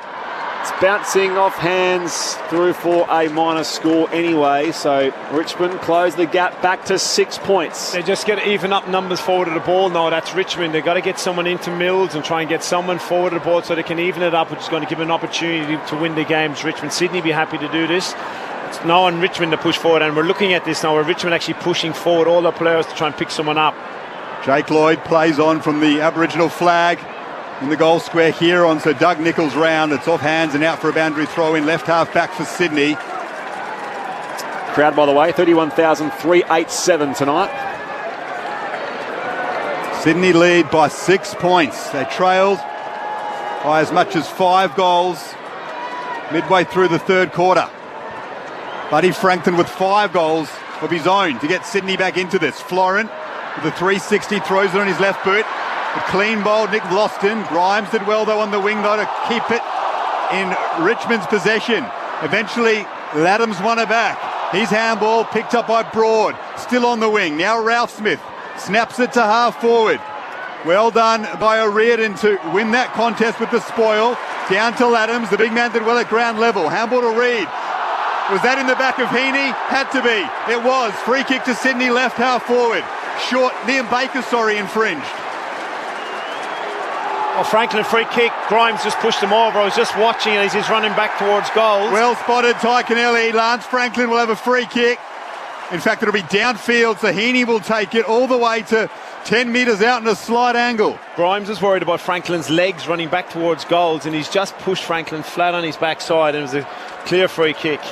That's what happens when there's speed going forward. The defenders get jumpy and can cause and give away free kicks. Isaac Heaney looking for his first goal of the night. He's only kicked one goal in his last 3 games, and that came in the demolition of the Bombers. He's been quiet in recent times. That's an important one for the Swans. They're out to a 13-point lead all of a sudden. Sydney 16-10, 106. Richmond 14-10, 94. What a dramatic turnaround, not only in this game at the SCG, but in Sydney's season. Massive turnaround. 5.5 minutes to go, and they've got the momentum by far, and Richmond look rattled. It's a tale of two halves. Yeah. Absolutely tale of two halves. It called for Richmond to actually go forward with Mills and even up the numbers, so they have 7 forwards. So what's happened is obviously Mills, we said it a few times during the call, he's kept from the wing to half back and gives a +1 to Sydney, so they got 7 defenders. So Richmond know to score and try and win the game, need to even up forward of the ball, so they got 7 forwards, which means they'll have 5 defenders. They're going to have to do it to even the numbers up forward of the ball. 10 of the past 12 goals in the game going Sydney's way. They lead by 12 points. Restart back in the middle. Tap down to Parker, spun the tackle, hand pass comes to half forward. Baker can't collect. Papley provides pressure on him. Water runs the football as well for the Tigers. Now follows up. Off to Castagna. Short involved. Daniel Rioli gets it back to Baker from behind the bullseye. On the 45, he can kick to the outer wing. There's Bolton in space. Gets around McIntyre. He goes to ground. Hand pass off to McIntosh. He can evade Florent. McIntosh from this forward of the wing. Goes inside forward 50 now. It's bouncing at the junction of the paint and going over for a throw-in. So Richmond going into attack, trailing by 12 points, 28.5 played final term. Still plenty of time left though, according to our game clock. But they need the next one, the Tigers. The rucks converge on the 50, left half forward. Here's Shea Bolton again, crumbing it beautifully. His kick isn't clean though, it's a high ball inside 50. Well done O'Riordan. Watched it better than anyone else, marked on his chest, the defensive mark, and he's been good since coming in late for Nick Blakey, hasn't he? Very much so. He's competed well, he's got speed, and he's one that's looked to take the game on with ball in hand. 6 marks, Colin O'Riordan, 14 disposals. McInerney up to the wing, and Laddams and Baker tall against short. See that the ball's over for a boundary throw-in. It's been an engrossing ruck battle between Laddams and Nankervis, hasn't it? I'm going to say the same thing. This is probably the best game I've seen Laddams play. For the Swans, certainly, yep. We questioned it coming in. We thought Nankervis was going to be all over him. You know, so he's got impressive numbers, Laddams. Sydney by 12 points. It's picked up here for the Tigers and Jaden Short. High ball towards half forward. Second, third bite pulled down by Cochin. Hand pass the run of Bolton. He can't quite spend it properly here. O'Riordan is with the football for the Swans. Good Shepherd as well from Laddams on Morris Rioli. Out to the wing now. Franklin. And Heaney's copped the shove. So we'll come back here for a whistle on play for Isaac Heaney from the O'Reilly wing. They can just milk the clock now. They had to just find some marks, milk the clock. They'd like one more, I reckon, at least. Heaney loads up deep to the pocket. 2-on-1. McDonald wants to sit, won't quite finish it off. Grimes at the drop here for the Tigers. Fires out the hand pass. Back to Short. Still alive here. Graham out to Grimes. Off half back. Baker draws the man. Floats a hand pass forward. Boston still running. He's dispossessed by Rampy. I was going to say holding the man. Free kick going the way of the Tigers. Here's Lawson from the centre circles. Plays on around Rampy. Goes down the corridor. Finds the marking target. Gibcus comes up to mark. He's playing up forward now, Gibcus. And he marks 40 out slightly right of centre. Good kick, Ryan, isn't he? Yeah, well, if he kicks that goal like he's field kicking, the Swans are going to be happy. A young defender, debuted in round 1, yet to kick a goal in AFL footy. He'd love one here. 48 metres out. Hits it sweetly. Gibcus all the way there. The Tigers are still in it. Wow. Bang. Margin back to a clean goal. Swans by 6 points.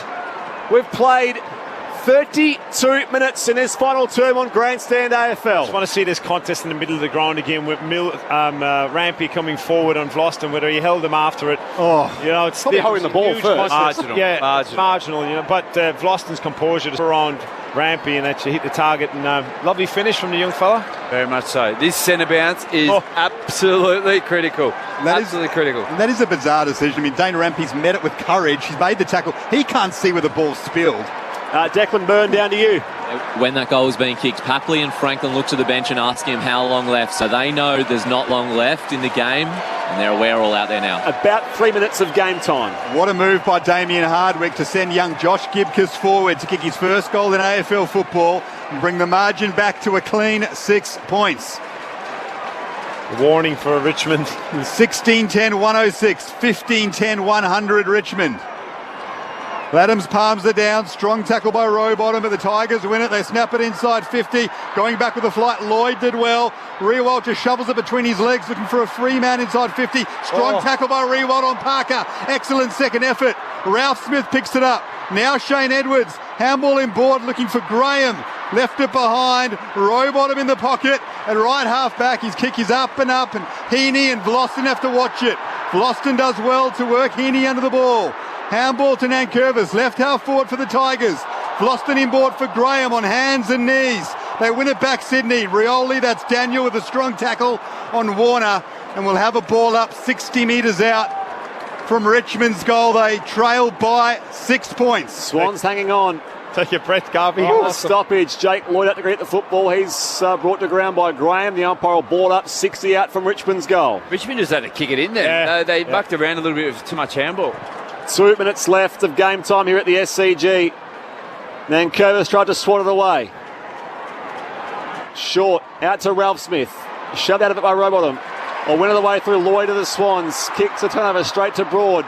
Walks around Buddy. Sends it back inside 50. Gibcus goes up. Kick was too deep for him. There's Dusty. He's lurking. Socked away by Florent in defence. Picked up McIntosh of the Tigers. Hand pass back into Prestia. Back inside forward 50. Wide in the pocket for Martin. Subs it back in the field of play. Who can get there? Bolton lurking. Also there, Paddy McCartan. He goes to ground. The umpire says, let's ball it up. No way. 25 out from Richmond's goal. He wouldn't want to pay that. 90 seconds left. Sydney leads by 6 points. You can't dive on the ball on the ground. I know. It's a free kick. That just, anyway. A draw's on the cards here. If the Tigers can kick the next one, Adams and Nankervis palm it Where's down. Shane Bolton? Another ball up. Back of the umpire here. I would be putting a blanket on him. Nearly everyone inside defensive 50 for Sydney. Here's O'Riordan under pressure, looks for Rowbottom with a handball. Richmond players wanted to deliver it, but Rowbottom was there. So we'll have a boundary throw in 25 metres out from Richmond's goal. We're getting close to the 1 minute mark left in this game. Sydney lead by 6 points. Umpire heaves it back in. Deep in attack for the Tigers. Out of the ruck, Nankervis tries to lay down to Graham. Tackled by Parker. Ball comes free. Here's Rowbottom. He goes to ground now. Umpire says, let's ball it up again. No, free kick for a high tackle, Rowbottom. He was taken high by Nankervis. To Sydney ball with 55 seconds left. It's had a strong game. Swans by 6 points. Up to the wing they go. 3 on 2. Loose man. Nathan Broad floats across. Can't finish off the mark. Hayward for the Swans. Now Parker. He can thump it forward. No one's back there. It goes end over end towards the paint of 50. It sits inside 50 now. There goes Daniel Rioli. The back of him was Chad Warner. What's the umpire say? Let's throw it back in. I thought for all money a free kick there going Richmond's way. Well, haven't they just put the whistle away now? Warner's an animal. Absolute bull. They're just watching him here. He's just bulldozed straight over the top of Rioli. It's probably a free kick. Wasn't that a perfect rugby union style kick from Luke Parker? Looking for touch, but just keeping it in so it wasn't deliberate. It's in Sydney's attacking half now. They lead by 6 points. Time ticking down. Only moments left. Nankervis soccers it forward. That's centre half forward for the Swans. Desperate handball free from Richmond. Here's Dusty. They spring free the Tigers. Edwards, his kick looking for Gibcus at half forward. Bounces a couple of times for him. He can't keep it in play. It's over for a boundary throw in 60 metres out from Richmond's goal. Time ticking down. Swans lead by 6 points. 14 seconds. Let's get back. You get them all back behind the ball now. They need a goal in a hurry here, Richmond. Back in it comes. Adams swats it away in space. Franklin parries it towards the boundary line. It goes end over end again for another throw in. This time closer to the wing. Sydney leads by 6 points, 36 and a half minutes played. This has been a celebration of Australia's Indigenous game, and my word, hasn't this second half at the SCG done the occasion justice. Prestia overruns the football, and the Swans hang on. They come from 33 points down to win. Marngrook 2022. Now hang on. Players are coming in from all angles. The umpire's trying to have a chat and get word in his ear. Dustin Martin came from a long way away to suggest something here. It's because he kicked it, because Chad Warner booted the ball out the crowd. The siren went, so he'd have every right to do it. Siren went. It's just a question of whether the umpire heard it. What? Are they going to come back and say it's a... No. Jack Revolt's remonstrating as well. It may be a Richmond free kick from like 80 metres out, which in that case, Theon Prestia doesn't make any difference here. So for what it's worth, it is a Richmond free kick on the final siren. Free kick and Prestia. That's what it was called for, just watching the replay. But it's against Warner for deliberate. He carried it over the boundary line. Because he kicked it once he'd passed the boundary. By the way, it won't make a difference. Theon Prestia can't... I know, but this is the fastity that we'll cop in this game. That's ridiculous. Anyway, needs a Malcolm White effort here, Theon Prestia. He goes the torpedo and it comes up well short. And confirmation, the Swans will hang on to win by 6 points. 16-10 106 to 15-10 100. The Swans salute on Friday night.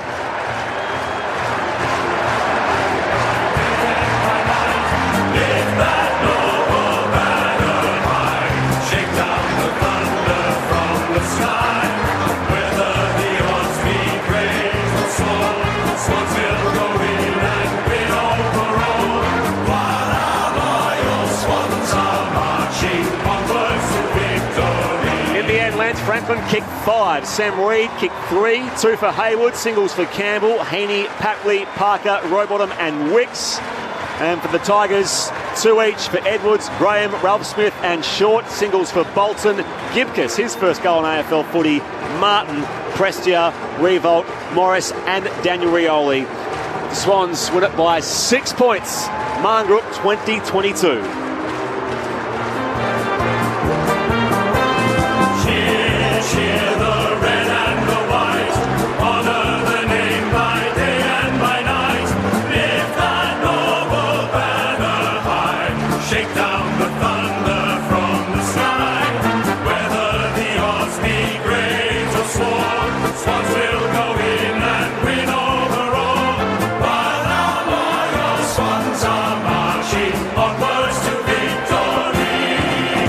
Richmond led at every change, 8 points at quarter time, 25 points at the half, by 6 at three-quarter time. In the end, Sydney winners by 6 points, and a very important win in the context of their season, having lost 3 of their past 4. Richmond's winning run at 4 comes to an end. Sydney overturn a 33-point deficit midway through the second term to win this by a clean kick. The presentation of the Marngrook Trophy and the Goods O'Loughlin Medal coming up very shortly. Before we get there, help us make sense of it, Ryan O'Keefe and Ty Kennelly.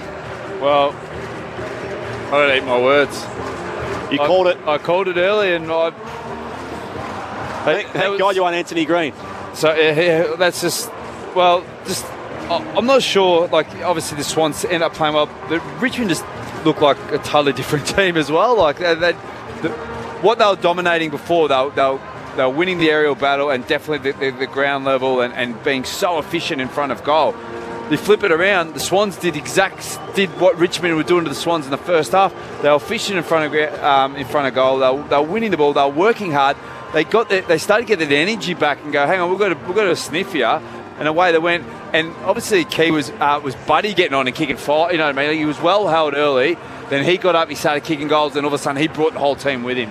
That's what leaders do. That's what senior leaders do to a team. They go, hey, jump on board, lads. Let's go. We'll go. It'd be interesting to see what the address was and the messaging at half-time to the Swans players. You got to give the coaching staff of the Swans credit. We were questioning it a bit in the third quarter, and the messaging we were asking them to show them was the vision of it was so clear that they were getting beaten in the ground ball and getting numbers to Richmond were getting numbers to the contest and absolutely giving me a lesson on how to play the game.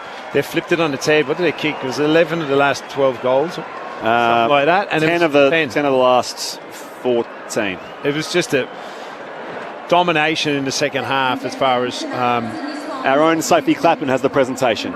World Trophy. The Swans defeating the Tigers by 6 points. Before we call up the winning captain, I would like to welcome Mickey O'Loughlin to come forward and present the Goods O'Loughlin Medal for the best player on ground. This medal was created to honour the contribution of Swans great Adam Goods and Michael O'Loughlin. Ladies and gentlemen, the winner of the Goods O'Loughlin Medal tonight is Lance Franklin from the Sydney Swans. For the second time too. In 2017 he was the Goods O'Loughlin Medal winner. Here he is again tonight. 5 goals for Buddy and 5 very important ones at that. He embraces Michael O'Loughlin. And I don't know if he's coming forward to say a few words. Here he is, Lance Franklin. Awesome game tonight, boys. You're such a great club, so well done for our boys. Awesome, the crowd was amazing tonight. It's such a special round, and this is for my people, so well done, guys. Thank you. Oh, yeah. It doesn't say much, Lance, about in his people, and it's a good moment. It's good to see that. He's taking leadership. I would now like to welcome Anigal Marbo, who will now present the Marngrook Trophy to Sydney Swans captain Dane Rampy. So what a win for the Swans. Up to 5th for the time being, of course. There's still the rest of the round to play, but it does at least reaffirm their place in the 8, which was into question now with... Just want to say what a privilege it is to wear these jumpers tonight in this really important round. Just want to thank all the Indigenous men and women that have contributed not only to our game, but to our country as well. Thanks, everyone. Dane Rampy, the winning skipper tonight, receives the Marngrook Trophy and trots off to join his teammates. We'll try and get some reaction from the rooms downstairs. Declan Bernarding down there now, but we're off air in about 13 minutes' time. So just breaking down that dispute at the end, Richmond were claiming that it was a free kick, but they were claiming, considering Warner kicked it into the stands, it should have been 50. So they were saying Prestia should have kicked from 30 metres out rather than 80. But you could have argued that the siren had went after that free kick. So Chad heard the free kick siren, so I understand both. And just scrolling reactions, some people are saying the free kick was there, others saying it wasn't, but if it was, then it had to be 50, some are saying. So that'll be a big talking point out of this one. Richmond will feel hard done by, but in the end they gave up a 33-point lead. And they didn't take their opportunities in the last quarter. Richmond, it was like the Swans in the first quarter, where Richmond just didn't take their opportunities. Edwards missed a couple.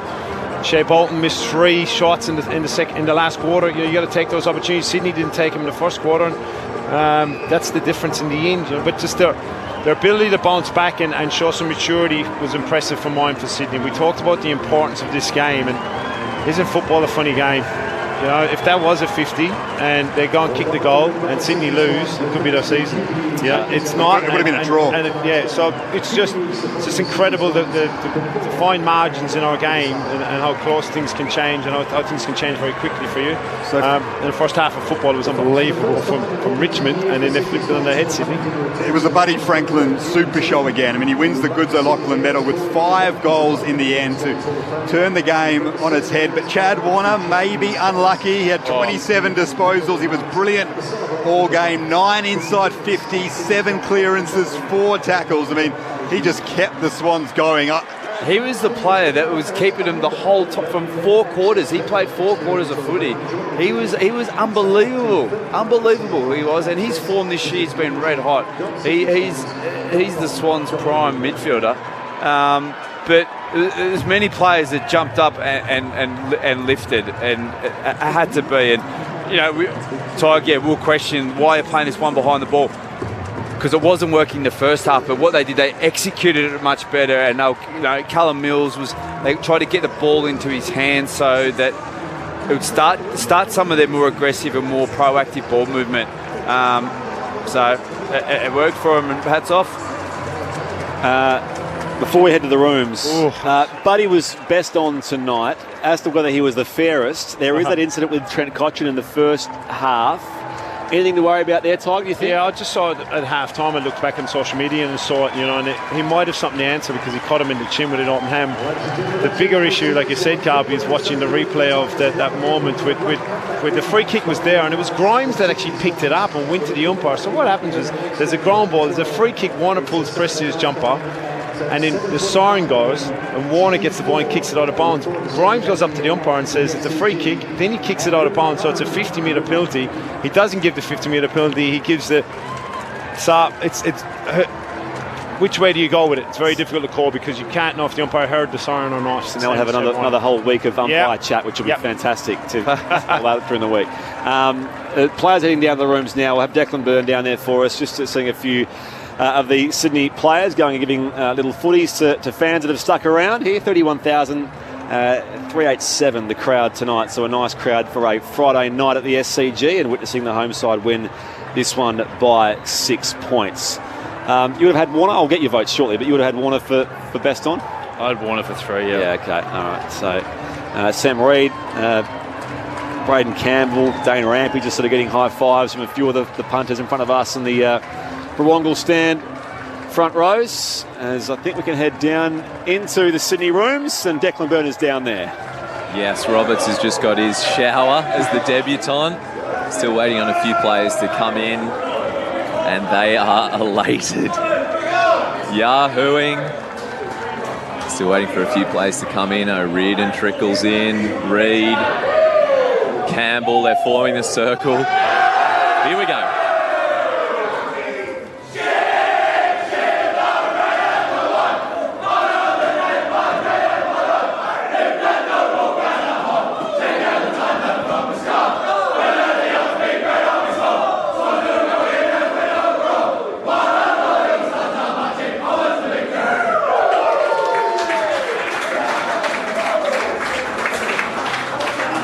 So back down shortly for some reaction from the Swans rooms if we can get there. We're off there in 8 minutes' time here on Grandstand AFL. Why don't you give us then your 3-2-1 ABC Player of the Year votes? Yeah, it was tough. It was a battle of two. Yeah, as we spoke about, it's a battle of two halves. I said, yeah, Chad Warner I thought was fantastic for the whole game.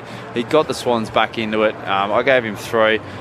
The other player that was just absolutely competing, like it was Luke Parker. So I've given Luke 2. And then I reckon the 2 rucks, like if I could split the vote, like then Curvis and Laddams, that battle was fantastic. So I reckon they cancelled each other out, but they had terrific games. So I gave one to Dion Prestia because he was consistent. He was busy thereabouts. So that's my 3-2-1. Mark in Canberra didn't like the decision they're in. Says what total rubbish. Prestia should have paid the 50-metre penalty. Not hearing the whistle is not an excuse. Bill says we're umpiring cost the game. AFL owes a corrective review. It's not sufficient to say they'll get it right next time. This will be a talking point, regrettably, because it's been a great game of footy, particularly the second half. But just on the Swans, and winning hides all sins, Ryan, but does it seem as far as contested ball goes, and Warner was tremendous tonight, but Luke Parker's been playing great footy as well. Is it sort of falling on him too often to be that man for them? I mean, they've won tonight, so you can't knock them too much. But as far as, say, like last week, for example, and previous weeks where they've been losing games, Luke Parker has been almost the lone ranger in that sort of that contested ball, midfield ball sort of role. And he's close to the end of his career than the start. So nice at least to see some contributors. I mean, Chad Warner was tremendous tonight, like you say. Is that a fair assessment, you think, that Luke Parker perhaps is still playing more of a role than he probably needs to? I don't know. He's in the team to play that role, and that's what he is. He's a leader of a club. Like, regardless of your age, if you're in there, and that's why he's such a great player. I know it falls to him on all the time, but he continually backs up and does it. And I said, yeah, Chad Warner looks like he's very young and still gaining his experience and cutting his teeth with his craft. But you can see he's getting on. He can show he's got that competitiveness. So those sort of players, Callum Mills has been fantastic this year. He does it. He competes. They're the players that every week will keep putting in. The players that I think the Swans need to get a little bit more consistent effort are those players that can make impact, like a Papley, Isaac Heaney, What else? Some of those fringe players. Goulden only 13 disposals. Goulden, they're the players that need to be able to go. Let's get into the Swans' rooms. Declan Byrne. I'm with Tom Papley, fresh off the win. What's the feeling in the room? That was incredible. Geez, I'm stiff there. Ryan O'Keefe, a fringe player. Geez, I'm stiff. We're out. But unreal feeling. Unbelievable win. I think that's a gutsy win. Those comments are pretty harsh, I reckon. That's just one of the gutsiest wins you'll see, to knock us like that, and then to fight back. I think that's what all the Bloods are all about. And, to knock out midfield like that, I think it's just a grind. They were pretty good in the first half when we gave it back, and, that was an unbelievable win. Tapley spraying you from the rooms upstairs. Tell me what was going wrong and then what went right. Oh, I think obviously their surge, that was their key in the first half. They were winning more contests. We had the same amount of scoring shots, more inside 50s. They were just making the most of it, and we knew it would turn. We were playing it right. We just couldn't get it forward really, and when we got it forward, we were scoring, and then it was always just going to be a slow grind, and then we got there in the end. So it's Marngrook, it's Sir Doug Nichols' round, and the Bud steps up with 5 goals. You mentioned when you got it forward, you kicked it through. He kicked 5. How special is he? Yeah, I think he had a down week. I think that's what the greats do. They don't have too many down weeks, and to fight back like he did was amazing. And it just sums up who he is. Not even just to kick those clutch goals. I think it's the time when he stands up, and that's what the greats do. Up to you, Ryan O'Keefe and Ty Kennelly. I wasn't actually knocking your midfield. I was actually pumping your midfield up. I was saying the players on the fringe of the midfield. So I wasn't. It was an absolutely gutsy win, and we totally recognise that. So as I said, like your midfield of Parksy, Warner, Cullum, these guys just week after week have been just going in and building the momentum for your team. So what was the message at half time to get behind those guys who were going great guns from the start? Yeah, I think like we said, just that the contest stuff, they were just surging on. It gets dewy here in the night games, and they were just playing the conditions better. They were getting it forward, and we just really couldn't make the most of it. They were getting forward and they were scoring. They were getting a few repeats, and we were actually winning the repeats in the first half and having more inside 50. We were just making the most of it. And then it slowly turned, and we got on top in the centre bounce. I think Pete Laddams was terrific game today, like row bottom. All that midfield just stood up, and obviously Lance at the end. Yeah, perhaps Tyke here, mate. Great win. Absolutely fantastic second half of football. And you're bang on, I think. Just clinically, we just couldn't get it done in front of goals in the first half. And it seemed to just bounce, How much of an impact was putting Mills behind the ball in the second half for you as a team? And what was the message there directly at half time? Yeah, I think you might have been coaching back then, Tig, and we know he didn't. Damien didn't like that, and so we thought we'd do it again, and it worked a treat again, and it just sets us up, and it sets our Cyclone defence up, and we've really got that going again in the last couple of weeks, and then we can attack off that. Obviously, tonight was a bit more of a scrappy game, but it just sets us up defensively, and that just holds us in good stead. Hey, mate, how good's Chad Warner? I reckon when he walked in the door, you could just see he's just got that bit of C word about him, and he's just I love playing with him, and I don't know what he was doing there at the end. Last one, mate. Rioli. Talk us through it, Tom. How'd you see it from down there? If he paid the 50, I think it would have ruined the game. I think common sense was the right thing there, and I don't even reckon he would have heard the whistle. Like the siren's gone, and I didn't even hear the whistle, and that's all right. We've got to go. Great win tonight. Cheers. Thank you. Tom Papley with us down in the rooms here on Grandstand AFL. So that's how we finish up things here. Swans are away against the Demons next week at the MCG. Saturday night's a huge game again for them. Then they've got the bye. Richmond have the bye next week, and then Port at the MCG Thursday week to start round 13. So that's how it all ends here. What a game of footy. The ending will be talked about for the week. It will be, yeah, absolutely. And the spectacle was great, which is disappointing. 6-point winners, the Sydney Swans, in the end over Richmond. Thank you, Tig. Thank you, Ryan. Always a pleasure. Look forward to having your comments taken out of context again soon. The timing couldn't have been worse. Daniel Garve as well. See you, Garvey. What a night. Thanks. See you next time. Thanks to Declan Byrne on debut. Great effort from him on the boundary for us tonight. Thanks to Tegan Nichols, our tech. Thanks to Craig Davis back in the studio. And to you, most importantly, for your company as well, of course. Round 11 So Doug Nichols round. Week 2 rolls on tomorrow with live coverage in your state, Victoria. SAWA have their own programs, of course, and then footy coverage all day and right across the weekend. But for now, we say good night from the SCG where the Swans beat the Tigers by 6 points at Marngrook.